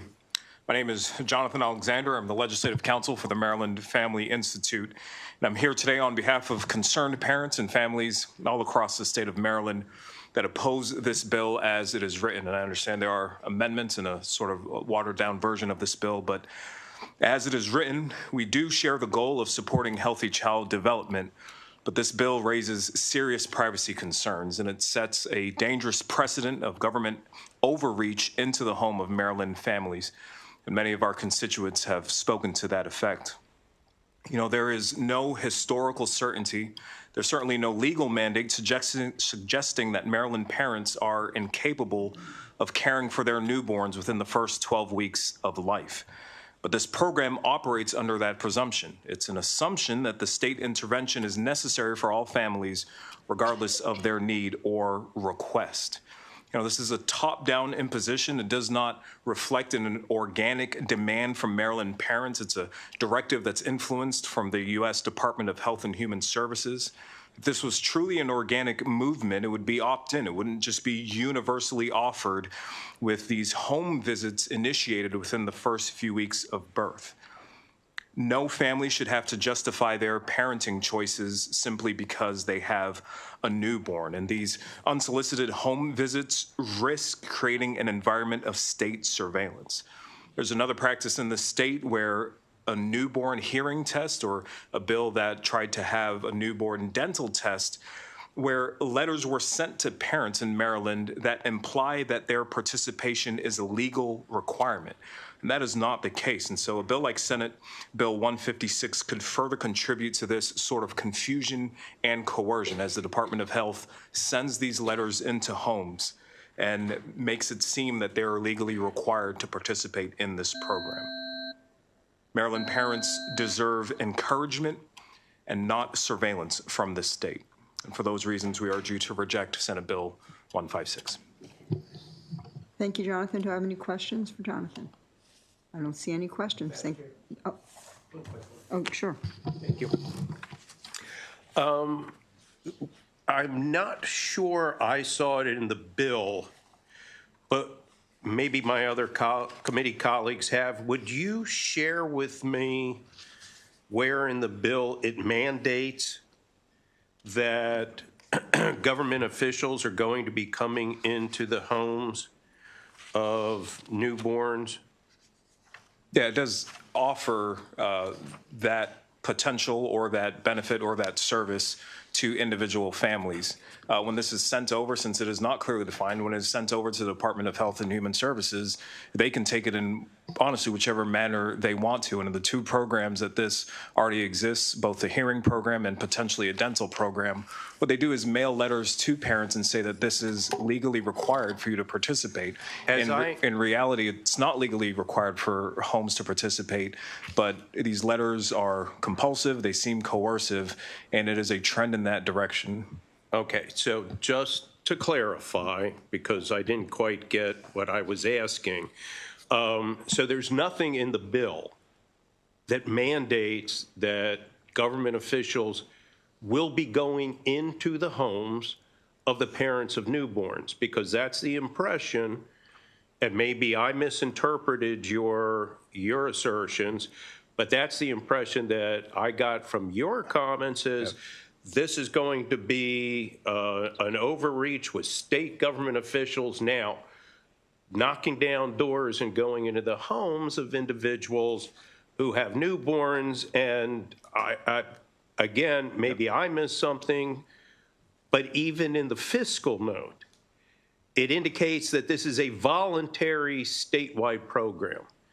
Voluntary to me does not mean there's a government mandate that people will be having government officials knocking down their doors and offering judgment about parenting skills. Yeah, let's be super clear about that then, and ensure that when the Department of Health receives this from this committee and whatever edits can occur on the floor, that they don't have the impulse or the desire to lead it in that direction, because the letters that they send to the Home of Maryland Families when other similar programs are passed by this chamber indicates that. So we have to be crystal clear that we're not going to reach that end. But to your point, the fact that it's written out of the bill, so it says that there will not be any penalties. The fact that it's written into the bill shows a necessary contemplation of that effect. And so let's be crystal clear. I think we have different interpretations as to the language of the bill, but thank you. I appreciate it. I just wanted to clarify that I had not missed something and that there was more that is likely to come of this, but I appreciate that. Thank you, Madam Chair. Thank you, Senator. I just want to mention the bill's been changed to be just a study bill, so we can make it clear in the study that it needs to be totally voluntary. So thank you for your comment. Thank you, Chairwoman. We have 3 virtual witnesses favorable. I think we're going to try Elisa Frederick first. Okay, there we go. Good afternoon. My name is Alyssa Frederick, and Family Connect saved my life. I was adjusting to motherhood, just having been released from Frederick Health Hospital with my baby girl, Aurora, when I received a home visit from Jillian, my Family Connect's nurse. I felt an instant connection with her, as she laid the foundation of trust with her gentle, non-judgmental manner. She took my blood pressure and noticed something was wrong, which has never been an issue before. So we sat a minute or two and took it again, but it was not going down. The third time, my pressure was even higher, peaking at 161/110. Jillian strongly advised that I go to the ER immediately. Admittedly, I was apprehensive because I didn't want to leave my newborn. However, Jillian quelled my apprehension by letting me know I could bring my baby along. Her prompting saved me, as I ended up being readmitted with a diagnosis of postnatal preeclampsia. The fear of separation made me hesitate, but her support gave me the courage to prioritize my health. For Black women, postnatal care is especially critical. The truth is, Black mothers face higher rates of complications during pregnancy and postpartum, yet we are often less likely to receive timely care or even be taken seriously. This is why services like Family Connects are essential. Family Connects offers support that bridges gaps in our health care. Thanks to Family Connects, I'm here to share my story and to advocate for Senate Bill 156 and those bills that prioritize every Maryland mother's health, especially Black mothers who are often too at risk. Thank you. Alyssa, thank you for that testimony. You're like the 3rd person this week I've heard that had a similar circumstance to yours, and I'm glad the program saved your life. Thank you. Do we have any other comments for Alyssa? Thank you very much. Thank you. Next, we have Kimberly Friedman virtually. Thank you, Madam Chair, Vice Chair, and members of the committee. I'm here today to offer testimony in support of Senate Bill 156 with the sponsor's amendment. My name is Kimberly Friedman. I'm the Chief Program Officer at Family Connects International. We are the national office that provides training and technical support for the Family Connects model. As has been noted, this is a rigorously researched program that offers a universally available, nurse-delivered assessment and connection program for families with newborns. As has been noted, this is an entirely voluntary program. A family is invited to schedule a visit and can absolutely always say no, they are not interested. And it's offered to everyone. So there's no stigma associated with accepting a visit. Nobody is being asked to participate because they fit a particular category. This is for everyone. It's a way for communities to welcome and support families with newborns. Currently, this program operates in 20 states and 53 communities, including the 3 communities in Maryland, Frederick County, Prince George's County, and Baltimore. Statewide rollouts are underway in several states, and Medicaid funding is part of the funding mix in many jurisdictions, and Oregon and New Jersey have passed legislation requiring both Medicaid reimbursement and commercial insurance coverage for state-regulated insurance plans. I want to emphasize that this is a highly flexible model that integrates with the systems that already exist within communities. So community alignment, working with and not on the community, and integrating and connecting families with all of the other investments made in communities are part of the system and the program. Thank you for the opportunity to provide testimony. I appreciate it. Thank you very much for that information. Do I have any questions for Ms. Friedman? Seeing none, we're going to move on to our last witness, Kenneth Dodge. Another favorable. Hi, I'm Ken Dodge. I founded the Family Connects program in 2009 after a decade of research and development at Duke University. I remember the day my son Graham was born as the most exhilarating and the most frightening day of my life. It was frightening because my wife and I did not have a clue about how to keep Graham alive, let alone thrive. I did not even know that diapers came in different sizes. And we did not know where to turn for advice and support. This is where Family Connects comes in. Family Connects is a voluntary system of care for families at the time of birth. Trained nurses reach out to every birthing family in a community to visit their homes, support them, and listen to their particular needs. We find that 80% of all families in a community voluntarily agree to participate. These nurses then connect families to community resources that could address their unique needs. And again, their participation continues in a voluntary way. Family Connects has a very strong scientific evidence base. We've conducted 2 large randomized controlled trials with over 6,000 families from diverse backgrounds, much like families in Maryland. Compared with controlled families, families assigned to Family Connects show a 39% reduction in child abuse investigations and a 1/3 reduction in emergency medical care and costs that last at least through the child's 5th birthday. Our benefit cost analyses indicate that the modest per family cost is associated with a 300% return on investment.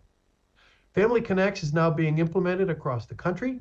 Financing plans vary, but one promising model is similar to that proposed in Maryland, for which costs are shared across Medicaid, taxpayer investment, and mandated commercial health insurance. Thank you. Thank you very much for your testimony. Do I have any questions for this witness? Thank you very much. That ends the hearing for Senate Bill 156. And next we're going to go to Senate Bill 5, Senator Lamb. And Senator Lamb, you want to bring your panel up? Michelle Everly, Stephanie Clapper, Jana Varwig, Ilana Lavina. And then you have one virtual witness, Senator, we'll get to.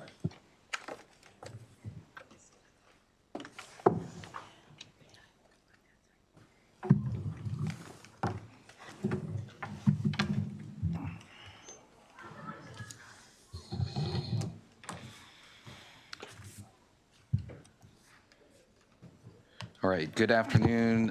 Thank you, Chair Beidel, members of the committee, for allowing me to testify in support of Senate Bill 5. For the record, Clarence, I am Senator District 12. This bill's purpose is to repeal the termination date of the state-based youth adult health insurance subsidies pilot program, mouthful, operated by the Maryland Health Benefit Exchange. Currently, this program has a sunset date of 2026, but this bill will repeal that sunset and allow the program to continue health insurance subsidies for young adults between 133% and 400% of the federal poverty level, as long as there's available funding in the state's reinsurance fund. The original intent behind the pilot program, created here by the General Assembly in 2021, was to decrease the number of young Marylanders without health insurance, and by doing so, it helps expand the risk pool in the health exchange, thereby lowering premiums for enrollees. The program has been very successful. At the subsidy's initiation back in 2022, the young adult enrollment increased by 7%. Last year's enrollment was up by 21%, with more than 89,000 young adults enrolled in plans and 64,000, almost 65,000 receiving the subsidy, which averages about $450 per young adult. Young adults will now make up almost 30% of total enrollment, and the subsidy is one lever in the health exchange's toolbox, allowing the state to keep exchange prices at some of the lowest in the nation. Young adults are at the highest risk of being uninsured. In addition to closing age-based gaps in uninsurance, the subsidy is also playing an important role in advancing health equity. Black and Hispanic young adults are participating in the program at very high rates. Black young adults comprise 26% of recipients of the subsidies. Hispanic young adults make up 17% of the young adult recipients. Allowing the pilot program to continue as a permanent program pending funding via the reinsurance fund fits into the important legacy that the states had in reducing barriers to affordable and accessible health care. So ask the committee for a favorable report. With that, I'll turn it over to, why don't we turn it over to Ms. Michelle Eberly from the Maryland Health Benefit Exchange. Thank you very much, and Chair Beidel and committee members. Michelle, will you pull the microphone a little closer to you? Thank you very much. Thank you. Thank you, Senator Lamb, and thank you, Chair Beidel and committee members for the opportunity to speak to this. The Young Adult Subsidy Program, which you had a hand in creating, has been wildly successful. It's better than we had anticipated it would be. We know from focus groups we've had with young adults that there's extreme price sensitivity, and when you're talking to someone who's 22 and you say, you know, we need another $38 for your health insurance, and they're like, well, you know, I'm pretty healthy, I don't think I need it. So we have found that this on average $38 a month of premium assistance has been hugely successful. And in fact, how we can tell is we talk all the time about what the stickiness is of our health plans, meaning do people stay insured year round? Do they get insurance and maybe get some coverage they want and then drop it? And we have found that our young enrollees have stayed in their insurance throughout the year. And in fact, we saw a 4% reduction in those young adults who left insurance during the year. So they're finding it affordable, they're getting their health. Most important, what I will say, and this is in addition to my written letter of support that you've received, but most importantly what I'll say is the impact that it has on overall rates to the marketplace. We have seen by having more younger, healthier people in the marketplace, it has had an impact on the morbidity rate, which determines rates as one factor in that rating scenario. Senator Lamb said it reduced it by 1.2% and has really made it more affordable for all Marylanders in the individual marketplace. So I respectfully ask for your favorable response on this bill. Well, that was perfect. Thank you. Who's next? My name is Jana Varwig. Oh, I'm sorry. My name is Jana Varwig, and I'm here to advocate for the continuation of the Young Adult Subsidy Program that supports health insurance for young adults. Most of us around this room probably know a young adult working for a small nonprofit or a small business or supporting themselves with gig work. Before the state enacted the Young Adult Subsidy Program, many working in this kind of environment for a small employer did not have access to health insurance that was affordable. My son is a case in point. Like many adults, young adults working for a small employer, he is working in the food industry, and he does not get health insurance as part of his compensation. And so prior to the Young Adult Subsidy Program, he found a health insurance policy on the Maryland Health Exchange. It offered some basic services, but had a huge deductible from his perspective, very high deductible of about $6,000. This meant that if he were to get sick or injured, he'd have to pay for his medical costs up to $6,000. And this was totally unaffordable from his perspective and from mine, to be honest with you.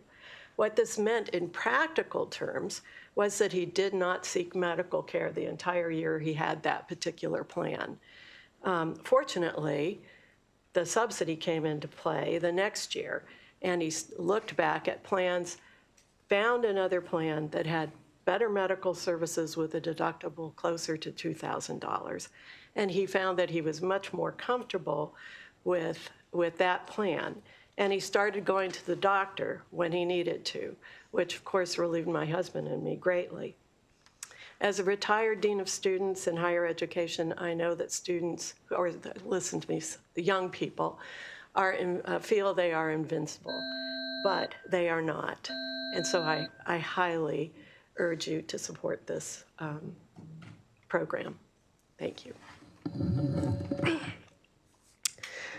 Members of the committee, my name is Stephanie Clapper. I am Deputy Director of the Maryland Healthcare for All Coalition, here today to testify in support of Senate Bill 5.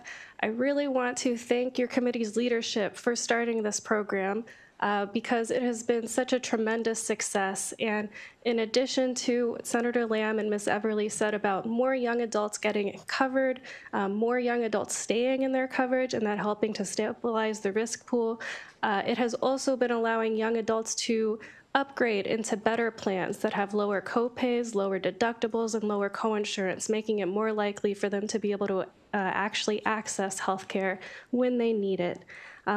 I represent here today over 400 faith, business, labor, community, and healthcare organizations that are all in favor of this, and there are logos for some of those organizations in the written testimony that I submitted. And we just really want to thank you for your leadership and urge you to please end the sunset on this program. Thank you.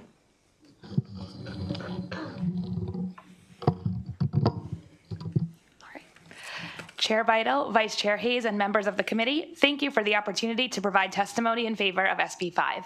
My name is Dr. Alana Lavina, and I'm a fellow physician in the Pediatric Emergency Department at Children's National Hospital. Nearly 60% of our patients are residents of Maryland, and we maintain a network of community-based pediatric practices, surgery centers, and regional outpatient centers in Maryland. This is an important bill because if passed, it will increase access to health insurance for young adults in our state by ensuring that the subsidies are provided on a permanent basis following the end of the pilot. As a pediatrician, though I am most often caring for infants and children, I also frequently care for young adults, especially those with chronic illnesses such as sickle cell anemia or diabetes. These individuals often experience difficulty with transitioning from pediatric to adult providers, which can lead to worsening complications of these chronic illnesses, for which I then see them in the emergency department. With this bill, we can ensure that these young adults do not lose access to the consistent care that they need. Another important aspect of this bill that resonates with me as a pediatrician is the fact that many of the adults in the age range that would be covered are the parents of young children. I recall a recent emergency department shift in which I was caring for a toddler who presented with pneumonia and needed to be admitted to the hospital. When I went to check on him, I noticed that his mother was having severe difficulty breathing. She mentioned to me that she had asthma and had also been feeling sick lately, but had run out of her asthma medications and did not have insurance to refill them. Due to her severe symptoms, we ultimately had to transfer her to an adult emergency department for ongoing care, separating her from her son during his hospitalization. If she'd had access to preventative care, such as a daily asthma controller medication or the ability to see a doctor sooner at the onset of her symptoms, this outcome, which was harmful for both the mother and the child, might have been avoided. I applaud Senator Lamb for introducing this important legislation and respectfully request a favorable report on SB 5. Thank you for the opportunity to submit testimony. Thank you, all of you, for this. I do have one question, and I think, Michelle, you could answer this for me. Do you know, is this in the governor's budget this year? Did he put looks like we have a $13 million. So this is funded through the reinsurance program. Okay. And as long as the reinsurance program is there and stable, the money will come out from that. Okay. So it's not any additional funding at all. That's great. Thank you very much. Thank you all for your testimony. You don't have any other questions? I don't see any. Thank you. We have one virtual witness. Yeah. You, Just say we have one virtual. Yeah, one virtual. Sarah Burr, thank you.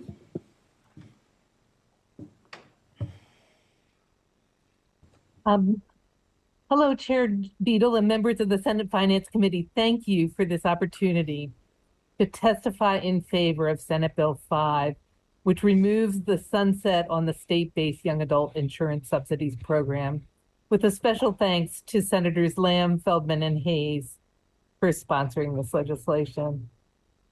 I'm a parent of a young adult. 3 years ago, when my son aged off of health insurance at age 26, I was extremely concerned about him accessing health insurance.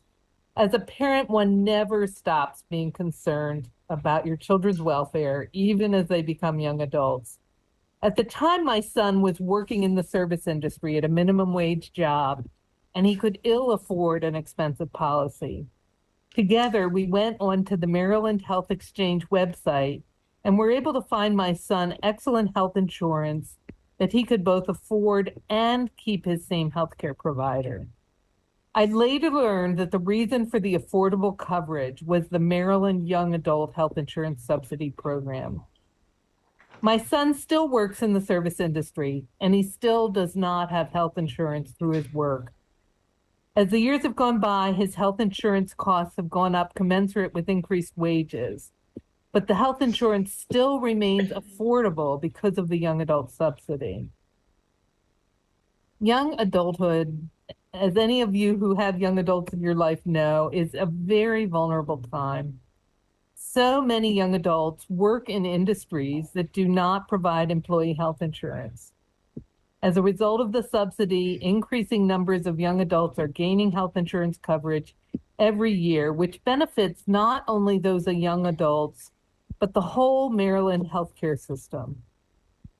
Please give SB 5 a favorable report and support making the Young Adult Health Subsidy Program permanent. Thank you. Thank you very much for your testimony. Do I have any questions? No, none at all. Thank you very much. That ends our hearing on Senate Bill 5 and brings us to our last bill of the day. Thank you. Senator Lamb, Senate Bill 111, Maryland Medical Assistance Program and Health Insurance Step Therapy, Fail First Protocols, and Prior Authorization. You have Michelle Gray, Dana Kaufman, Dan Martin, and Michelle Lipshin on your panel.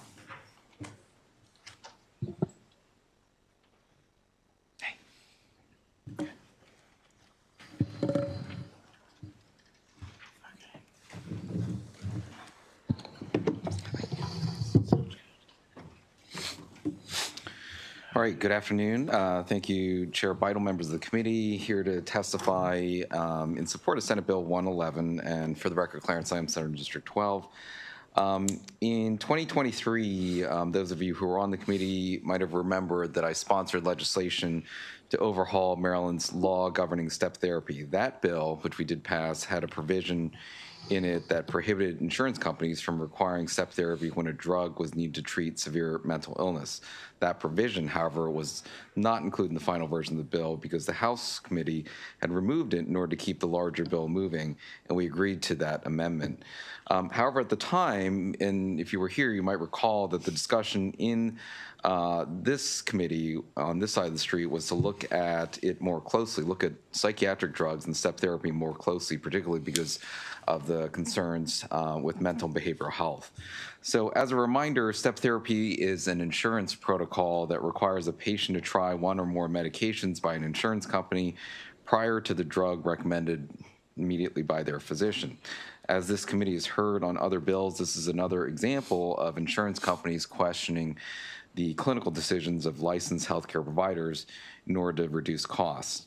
Under this bill, insurance companies and Medicaid would be prohibited from requiring prior authorization or step therapy on a drug to treat a patient with bipolar disorder, schizophrenia, major depression, or post-traumatic stress disorder. The bill also includes medication-induced movement disorders. Many Marylanders are motivated to refuse their antipsychotic drugs due to the associated risk of medication-induced movement disorder called tardive dyskinesia, which is a reasoning behind including this as one of the recognized conditions as well. Many patients with a serious mental illness have tried and failed a long list of medications in their lives. It is their provider, not their insurance company, who we believe should be ultimately deciding which psychiatric medication would be most effective to treat their mental and behavioral health condition. Data shows that patients with serious mental illness also have difficulty taking their medications as regularly as other patients. Newer medications, such as long-acting injectable medications that can last for up to 6 months, may be the best option for these patients. Due to step therapy and prior authorization requirements, these options are oftentimes out of reach for many of these patients. Furthermore, many patients with a serious mental illness distrust the healthcare system.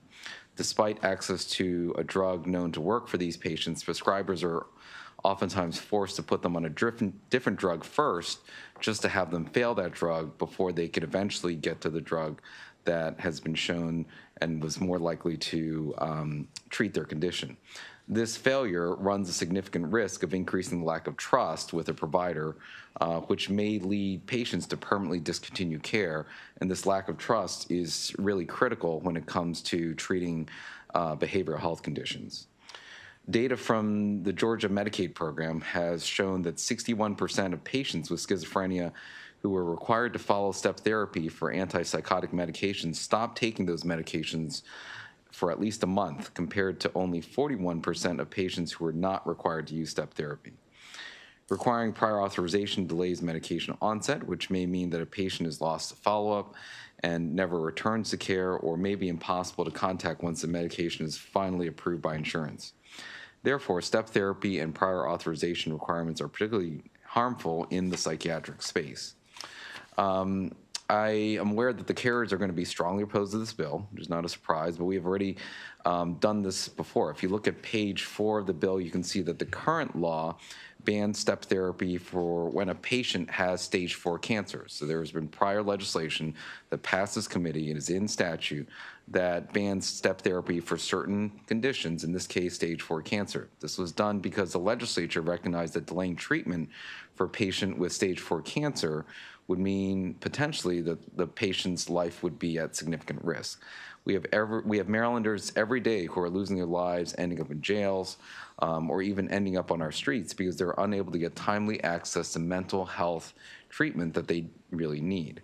We have already figured out how to do this for stage 4 cancer, and I believe that we need to figure out how we can also do this for our constituents for whom even a short delay in care could permanently impact their lives and the lives of their families.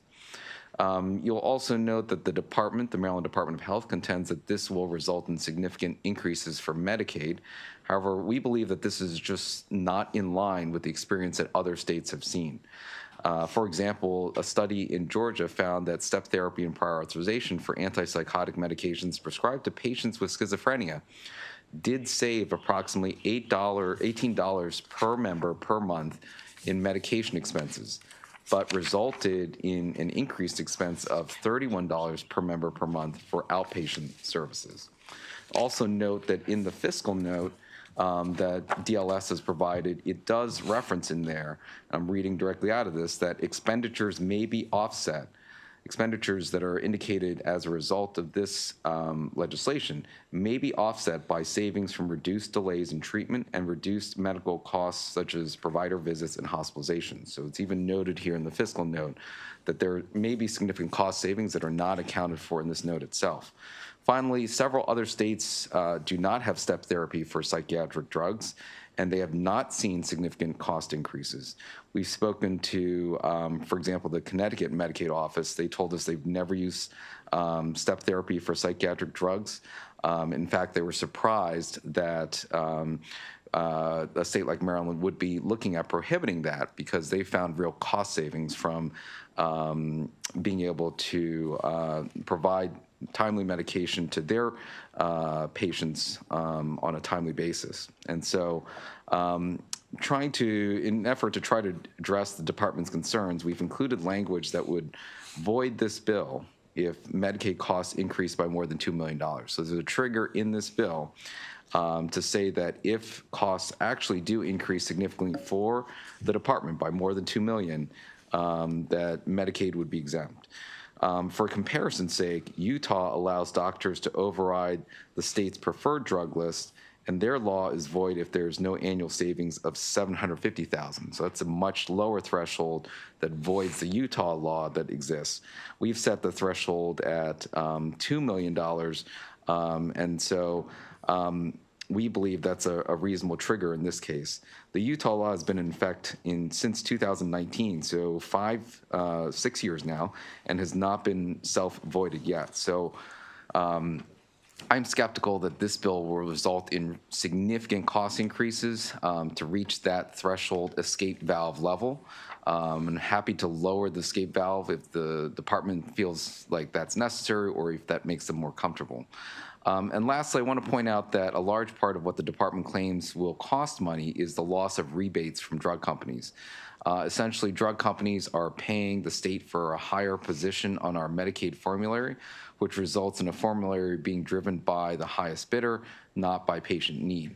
However, the department is leaving out an important context on how the state has negotiated for rebates. First, Maryland is negotiating rebates as part of a 7-state consortium. So our state, if we were to drop step therapy, would have a very small impact on the negotiating leverage of the consortium because we're part of a 7-state consortium. Additionally, other states without step therapy are still getting manufacturer rebates, so there seems to be no evidence that eliminating step therapy would result in a termination in our ability to obtain these rebates from manufacturers. Certainly understand the department's anxiety to make the change right now, but Marylanders are suffering. These are significant psychiatric conditions, and we need to figure out a better way to be able to get them access to the care they need. So this committee has a responsibility to really look closely at insurance barriers that are preventing Marylanders access from accessing essential medical care. This is a conversation that has already occurred in this committee to be able to exempt those who have significant psychiatric conditions from having to undergo step therapy, and thus would encourage the committee's consideration of a favorable report on this bill. Thank you. Thank you, Senator. So who would like to go next? Michael? Yes, ma'am. Thank you, Madam Chair. Members of the committee, I'm Michael Gray. I'm Deputy Director of NAMI Maryland. NAMI is the National Alliance on Mental Illness. NAMI Maryland represents over 58,000 Maryland individuals and families who are impacted by mental health conditions. We urge a favorable report on this bill for a number of reasons, most of which the Senator's already articulated. For the people that we work with, people that we serve through our education and support programs, this is a big one. It's a big one because we have heard both through surveys we put out in the public and also anecdotally from our members time and time again that this is impacting individuals and families at a very alarming rate. We want to highlight the fiscal issues that Senator Lamb mentioned. There's 21 other states that have this or something similar in place. None of them, to our knowledge, in our research preparing for testimony today, have we found any significant cost increase. No significant cost burden on the state, on Medicaid, or any other source of state funds. And that's important. Senator also pointed out language in the fiscal note for this bill that specifically says there could be cost savings because when you get the meds you need, when you need them, you're less likely to decompensate and end up in hospital or worse, unhoused, incarcerated, et cetera. So for those reasons, NAMI Maryland urges a favorable report. We thank you, Senator Lamb, for bringing this bill. And thank you for hearing us today. Thank you so much for the opportunity to speak today. I'm Michelle Lifshin, representing On Our Own of Maryland, in support of Senate Bill 111. In addition to our written testimony, I want to share my personal experience. The decision to take psychiatric medication is a highly personal choice. All medications incur risks and adverse side effects, and the reactions can vary greatly from person to person. It took me 6 years of cycling through multiple mental health medication to ultimately find one that was effective, without causing severe side effects that impaired my ability to function on a day-to-day basis. In my early 20s, I was prescribed a series of generic medications, typically approved by insurance. The first one gave me side effects so unfamiliar, sudden, and severe that I had to take a leave of absence from school and enter into intensive treatment, many of which ceased once off this medication. I tried other medications with side effects that were less severe, but still substantially impacted my ability to function. Years later, my psychiatrist finally suggested that I try a newer medication, warning me that it was not approved by insurance. The prior authorization process delayed my treatment for over a month. It took weeks to be reviewed and denied by my insurance, then another week for my overburdened psychiatrist to contest and resubmit, only to be denied a second time. It was my pharmacist who advocated with my insurance company on my behalf, which allowed me to receive approval. Since this medication has proved to be effective and with little side effects, and I was able to finish my master's degree, work full-time, and enjoy a full life. My story is just one of many. Decisions about medication should always be led to the individual consumer in consultation with the healthcare provider team. This bill could improve care by prioritizing consumer choice, protecting patient-doctor decision-making, and promoting timely access to desired treatment. We urge a favorable report. Thank you. Thank you for your testimony. Dan? Madam Chair, members of the committee, Dan Martin with the Mental Health Association of Maryland, here in support of this bill. Also speaking on behalf of the Maryland Behavioral Health Coalition, the 80-plus organizational members that have made this bill a priority this year. I was just here yesterday talking about the access to care crisis that we have in the state, resulting from a critical shortage of behavioral health care providers in Maryland. And despite that, we allow insurance companies to undermine the clinicians that we do have by allowing them to just veto treatment decisions and substitute their own. And we make it so hard for people to get the care that they need when they need it. There are workforce shortages, there are network adequacy challenges, there are stigmas to contend with. And then on top of all of that, we allow insurers to throw up these barriers to care that lead to a worsening of illness and an escalation of symptoms. And then we wonder why people with mental health issues are disproportionately accessing the emergency department for care. So while these practices may reduce costs for the insurers, the costs don't just disappear. They're borne by the taxpayer in the form of more expensive and preventable emergency department visits, homelessness, increased criminalization, criminal justice involvement. And it's just egregious. We require people to buy health insurance coverage, and yet we allow for these practices that prevent people from getting the care that they're actually paying for. And I urge you to put an end to these unfair practices and support this bill and give a favorable report. So thank you. Chair Beidel, members of the committee, my name is Dana Kaufman. I'm here today on behalf of MedChi, American Academy of Pediatrics, and the Greater Washington Society for Clinical Social Workers. I'm not going to repeat why this bill is necessary. Instead, I'm going to give you an overview of actually the history of how we got to this part with our step therapy law, and then why this bill is necessary as far as addressing those gaps. This body first took up step therapy in 2013. It was actually the first bill I worked on for MedChi. And that bill actually created a very broad exemption from step therapy based on the professional judgment of the practitioner that the preferred drug was ineffective. The carriers opposed the bill, and so did the PBMs. So next year, when we brought the bill back, we made it more narrow. We basically said if you had been on a drug for 365 days, then you could stay on that drug. Again, the carriers opposed that bill. Luckily, this body felt it necessary to pass that bill, and they actually gave better protections by reducing that time frame from 180 days. Continuing into 2019, legislation was then introduced that would have done an exemption again for step therapy based on the mental disorder or condition of the patient. Again, the carriers opposed. Last year, you'll remember we did put in a bill for the reauthorization, but again, that's reauthorization. So the point of my long-winded point is each year we have put in bills, or the years that we have put in bills, the carriers have opposed. But at the end of the day, in 10 years, their concerns have never materialized at all. The sky has not fallen. The patients have not been at risk. And that's the important thing to remember. But I will tell you real quickly what has occurred. Adverse decisions have gone up 46.7% in the last 4 years. If you look at just pharmaceuticals, that's 72.2%. So denials are going up each year. And I'll just end by saying the other issue is what was mentioned before, our ED wait times, which are associated with behavioral health. I can't say it's directly related to step therapy, but I can't say it's not. And I think at the end of the day, we need to take a look at the narrowing of this bill and the behavioral health situation and crisis we have in the state. Thank you. Thank you. Senator Hershey? Thank you, Madam Chair.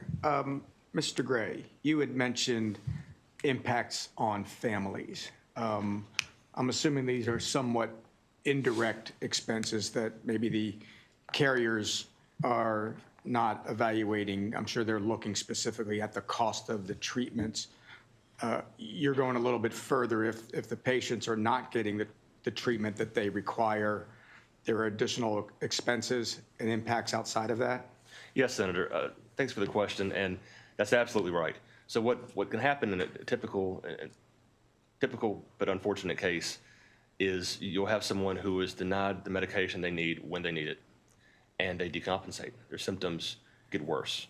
And so all of the terrible outcomes that can happen to a person living with a mental health condition happen at that point. As I mentioned earlier, they can end up hospitalized, they can end up incarcerated, end up unhoused.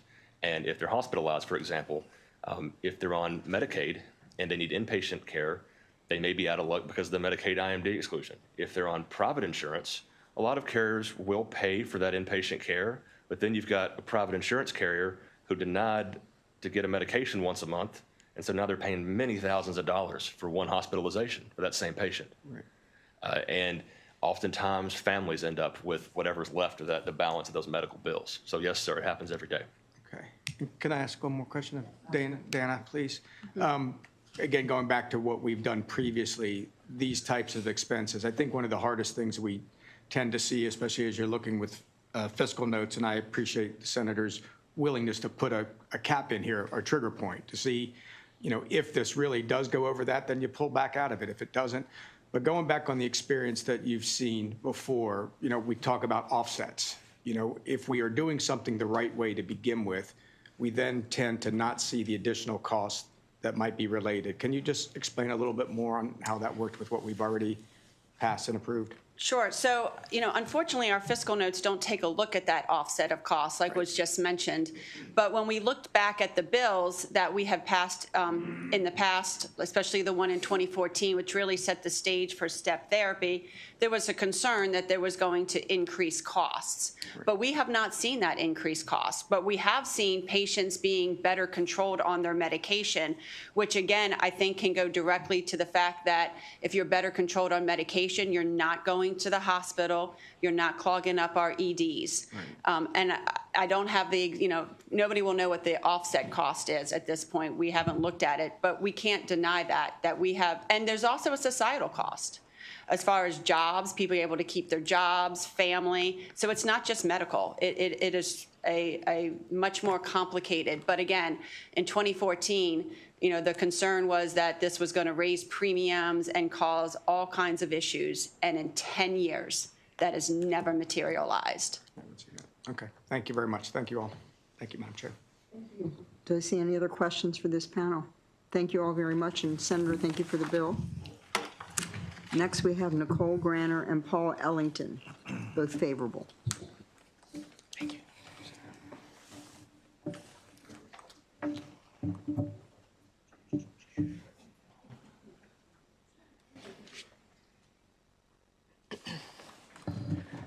Good afternoon, Chair Beidle and members of the committee. My name is Nicole Grainer, and I'm the Director of Government Affairs and Public Policy with the Community Behavioral Health Association of Maryland. Our 87 member organizations serve the majority of individuals who access care through the public behavioral health system. I'm here in support of Senate Bill 111.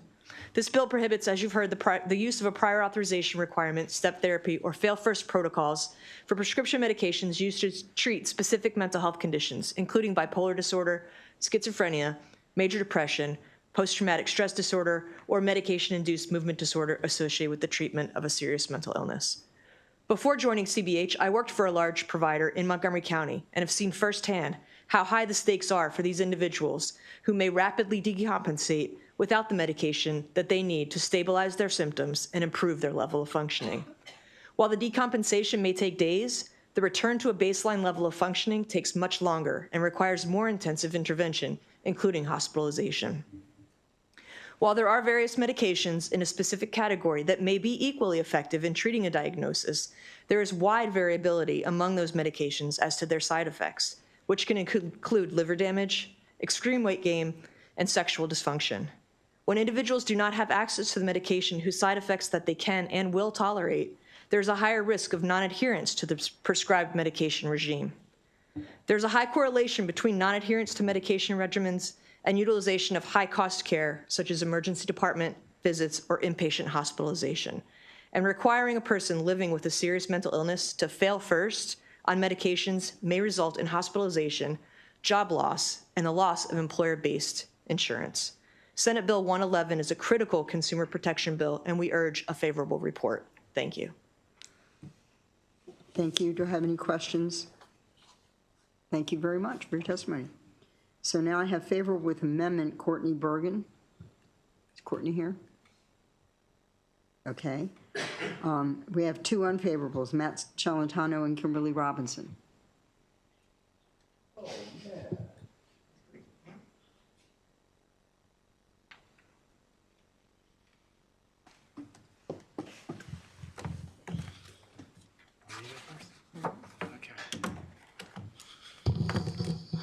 Madam Chair, members of the Senate Finance Committee, it's a pleasure to see you. First time this year. Here to say no, as you might have guessed, on behalf of the League of Life and Health Insurers of Maryland. As many of you know, we passed a significant update to the step therapy law during the 2022 session that just became effective last year, and then we layered a significant prior authorization reform bill last year. We haven't even had enough time to get claims since that prior authorization bill went into effect. It's literally 29 days old. We don't have any idea how we impact or how we analyze the impact of that wide sweeping change so far. That prior authorization effort from last year had a major impact on drug approvals, timelines, appeals and grievance, standards and criteria, including the adoption of criteria based solely upon behavioral health and substance abuse disorder treatment guidelines. Also, anyone with any carrier can request an exemption from step therapy. They go right to the carrier. As you all probably remember from last year and the very much back and forth discussion with the Baltimore County Executives bill, is that we couldn't move forward with all of the portions of the bill that we wanted to discuss, including the reauthorization. This bill, because of cost, this bill goes way past just reauthorization and removes in a blanket fashion step therapy and prior auth. The bill has the same financial challenges that last year's bill, but sort of on steroids, right? If you can see this from the fiscal impact, it is a significant driver of cost. We think it's not appropriate, especially with the prior authorization bill that is being fully implemented right now, and we request an unfavorable report. Thank you.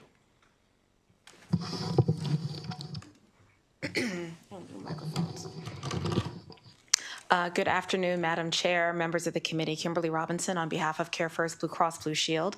My first time saying that to this committee, but happy to be with you today. I am here, however, in opposition to the bill. I'm not going to repeat the things that Mr. Celentano said. I will just reinforce that step therapy is not used for the purpose of keeping patients from the care that they need. It is a management tool to ensure that providers, as they're prescribing or thinking about the drug that they're providing, whether it's going to be the generic or the brand, and if there's an alternative that happens to be on formulary, that they do find is appropriate. And if for some reason the protocol does not align with their medical judgment, there is always an opportunity to make the request to the carrier to reconsider and to allow the drug that the provider would like to start with to be approved. And so if you were to take your phone out and you were to Google our name and exemption for step therapy, you will quickly find the ways that providers can make those requests. Prescription drugs are always going to be a part of this conversation when it comes to costs in our healthcare system. By law, carriers are required to spend no less than 80 cents per premium dollar on healthcare. That 20 cents is not profit. That 20 cents is what pays to keep the lights on and the building open and the systems working to be able to process those claims. That is where that small part goes. But of that 80 cents, the lion's share happens to go to prescription costs. more than anything else, and that's been rising from 16% to 20% to over 22, 23% of that dollar. The goal here is to make sure that patients have access to health insurance to get access to health care. If people could pay for their claims out of pocket, no one would need to buy health insurance. We all have it because health costs are expensive. And at the end of the day, we want to make sure that that access remains. The bill has an out for Medicaid. If this were to become an outsized cost, there's no out for private insurance. And at the end of the day, again, affordability is access. And for these reasons, we request you give the bill an unfavorable report. Thank you very much. Senator Reedy, you have a question? Yeah, thank you. I guess either one of you, maybe for Matt, I guess, just looking at other states, what's the effect of other states that don't, because there are states who don't have step therapy. So what is the impact on cost there? Because I understand the carrier's concern is cost containment, which, you know, we understand, but can you comment on that? Well, cost containment is one of the concerns and why medical management utilization review is an essential part of health insurers to address not only your care, but also cost. As to other states, Senator Reedy, I'm here in Maryland. I don't know about what we heard an example from Georgia. I am not aware of any state that has a complete removal of step therapy, but I can get back to you on that front. One of the reasons we're concerned about cost and one of the reasons that we want to talk about this bill is that we had heard right before from some of the proponents that we had started talking about step therapy in 2013. Well, it's 2025. Things have changed and the drug prices have gone through the roof. In 2013, the percentage of your premium that went to prescription drugs was roughly 4 to 6%. It's now almost 40%. The world has sort of exploded, and that's why Ms. Robinson referred to as healthcare insurance, or health insurance is really expensive because healthcare has gotten crazy expensive. And if we don't have some sort of controls on what is happening, especially in the drug space, we're not going to be able to have anybody afford health insurance. Thank you. Am I allowed to ask her, thank you so much. I wanted to ask Kimberly a question. I know we have a rule. And could you just comment? You talked about how there's options for people to appeal to the carrier. Mm-hmm. Do you have any statistics that says how often that appeal is granted? Or, I don't, but I can ask. Yeah, I mean, I wasn't. I assumed you I knew you would. I knew I wouldn't have it right on me, but I will certainly inquire. Because I think the experience of constituents on this and other issues dealing with, well, you can appeal to the carrier. Okay, yeah, I've appealed some things to state government entities before, and it doesn't always work out. So my property taxes, for example. So, so I mean, just because there is an appeal doesn't mean it's an effective system that really considers. It may. I'd just like to know. Sure. Yeah, I understand the question. Thank you so much, Senator Reedy. Senator Mounts. Thank you, Madam Chair. Just quickly, and we talked about cost and cost, but I was interested to know what information you have about the efficacy of care. You know, what is the most efficient? I mean, what statistics, what information do you have, or do you have any about, you know, how efficient or effective this is right now to support? I mean, you're come up in opposition to the bill. If the system right now is so good, I'm interested to know, you know, what information do you have that would justify that other than cost? I'll ask that question as well, Senator Mounts. I'll say this. We have a really dedicated staff at Care First. I've been there just under a year now, but sitting and talking to the people who support our behavioral health, our patients who have behavioral health needs, who are working with them to help them access care, who are helping them navigate difficult systems, who are providing that case management, work really hard and take a lot of pride in the people that they're able to help get the results that they need to get to the care that they need. So I will go back and have that conversation with that team to learn more about what that experience looks like and to try to bring you back an answer to your question. I mean, because typically there's a very easy, like a flow chart. It's usually real glossy and a real easy thing to see, and, you know, people will put it together.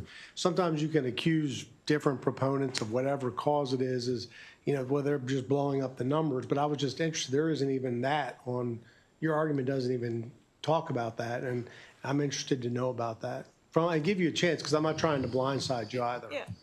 Well, Senator Motz, one thing that I think is unique and why some of these discussions about healthcare are so emotional is because healthcare is emotional, right? And there's not a one-size-fits-all policy that goes to every patient because every patient can be different.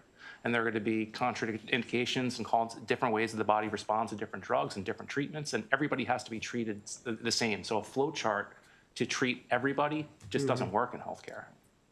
Well, I'm not looking for a flow chart. I'm just, I'm more interested in what is the care and how are people being treated and are they getting the treatment they need and is it efficient? And so I'm just interested to know what information you have in that regards from your perspective. Sure, we'd be happy to get back to you. Thank you. Thank you, Senator. Senator Hershey? Thank you, Madam Chair. Ms. Robinson, you had mentioned the utilization management and the tools that are used for the appropriateness of a treatment. Can you explain that process? Because I think if you would talk to a patient, they would believe that their physician or prescriber is making the best decision for them and what they're prescribing. And then they come to obtain the drug and they're told through a lot of times the carrier or the insurer that that's not the right treatment for them, but this is the right treatment based on step therapy and fail first. Can you just explain how that decision is made and why the patient would be,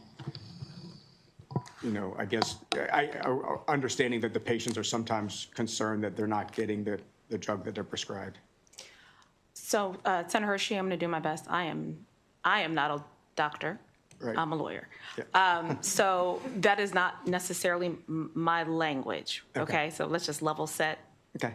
That's the lens which I'm going to be speaking.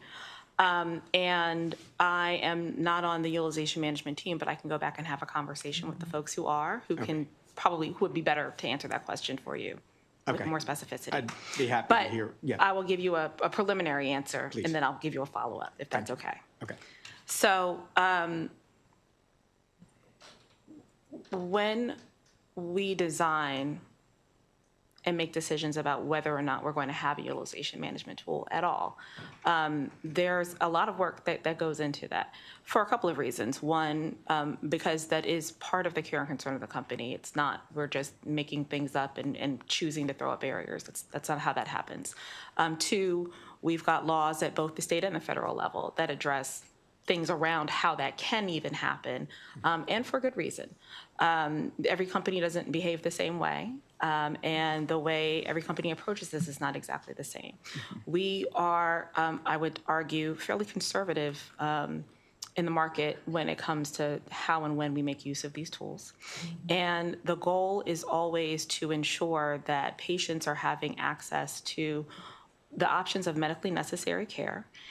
When it comes to drugs specifically, right, the topic of this bill, it is looking at trying to make sure, again, that the patient is getting what they need, but also trying to work to ensure that as providers are prescribing, they're taking into consideration both what's available to the patient on what's going to be covered, because there is still going to be a formulary that's at play. It's the nature of health insurance, and what that impact is going to be financially.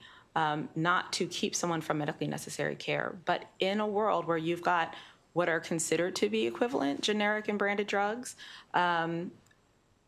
making sure that if the patient is being prescribed the brand, is it because they are not tolerant of the generic or because that's just what the provider is accustomed to prescribing, right? Sometimes it's because, no, she has an allergic reaction, she's had a bad experience, there's a reason why I don't trust that particular brand, it's not worked well for patients in the past. All of those things can be possible, but it doesn't mean that they're always automatic for every patient. And so that's why there is, in fact, an exception process that says, yes, I get it. You want to put Kim on the brand drug. I want her to have the generic. You came back and said brand. I'm going to call you and said, you came back and said generic. I want her on the brand. I'm going to call you and say I need her on the brand. And we're going to go ahead and consider that, as an option to be able to make that change and make that approval. That's why there is a process. That's why it's not, we just simply say no, there's nothing you can do about it. and why there is the opportunity, under Maryland's law in particular, to have a peer-to-peer conversation around things like that to make sure that we're trying to support our providers in doing the best thing for the patient, while also trying to make sure that all of this system is working well for everybody involved. Okay, I appreciate that for starting off and saying you weren't sure that you knew, but you did a very good job of answering that. I don't know that I think it got necessarily to the heart of your question, which is what I will bring back to you. And I do appreciate that. In all fairness. But to follow up on that, how often is this process used? So for instance, if a drug is prescribed and, again, there's an urgency of it, the patient says, in a sense, it might not be exactly what the doctor prescribed, but I'll take whatever I can get. And they use that prescription. And then there's a refill or something, they go back. Is that process gone through all over again? Or is it just, well, you took the last one we gave you, so here you get that one again? I don't know that I know. I mean, I think often things are refilled, right? Like if you stay on one thing, often the refills are going to be approved. I think that's more often than not, but I don't know specifically in this circumstance, so I will have to ask that question because I don't. I'll be a little more specific. Sure. Because as you know, we have a new pharmacy plan here in the state of Maryland, new provider. Just took over, right? Just took over. Yeah. So already getting calls from constituents that have said, under the previous, PBM manager of the plan, I was getting this drug. And now that I went after the beginning of the year to fill a prescription, I was denied that drug and told I had to get something else. So that's what led to my question is, does the process, is it done every single time, or is this just happening because it's a change in prescription providers and they're having to go through this now? Because that's exactly what's happening. Now they're having to go through and say, I want to make a request that I get the drug that I've been prescribed. Sure. And, to follow up on my colleagues' questions, whether or not that's approved is one thing, but the timing of that is also important with a lot of these prescriptions as well. Sure. I think, so I do not represent a PBM. So I'm not exactly sure what's happened there. I will just say this is just broad general healthcare knowledge. Right.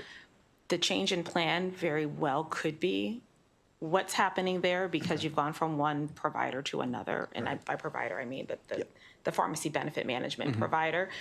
So I think that's probably a good question. I know that the state employees plan has just made a change. I don't know if that's who's particularly experiencing it or if it's in another place. But I think whoever is responsible for their contracting probably ought to be who you work with to try to get answers about what's made that change happen for the people who are experiencing it, because that could be a factor that the people who've contracted with them have designed the benefit differently from what they had to what they've got, and that could make a difference. Okay. Now, for someone who's on the same plan with all the things staying the same, I would just generally expect that without there being something controlled, being a controlled substance that has to be looked at more specifically and things like that, we all know generally you're on something, your prescription renews and it continues to be covered. There are sometimes reasons why there's a reason to take another look or to make sure that someone can still tolerate it, or some things are time limited for how long you should take them, and all of those things can come into play. But I think it's a little different than what you're experiencing with your constituents. Yeah, okay, appreciate it. Thank you. Thank you, Madam Chair. Thank you. Senator Lamb? Thank you. Appreciate all the questions from my Republican colleagues. Wouldn't want to leave you all hanging without support from, so I just want to support my friends here. So I see a bipartisan issue when I see one, I can recognize when I see one, Senator Lamb. Just two brief questions here. Obviously you heard from our testimony that there have been some states that have this limitation in place on step therapy in the Medicaid space. And in Georgia and in Connecticut, we did not see rates increase significantly. Obviously, you had cited, and this question is for Ms. Robinson, you had cited that some of this could be different in the private insurance market. I'm curious to see what your explanation is, why this would be different in the private insurance market when we're not seeing any significant cost increases in the Medicaid side.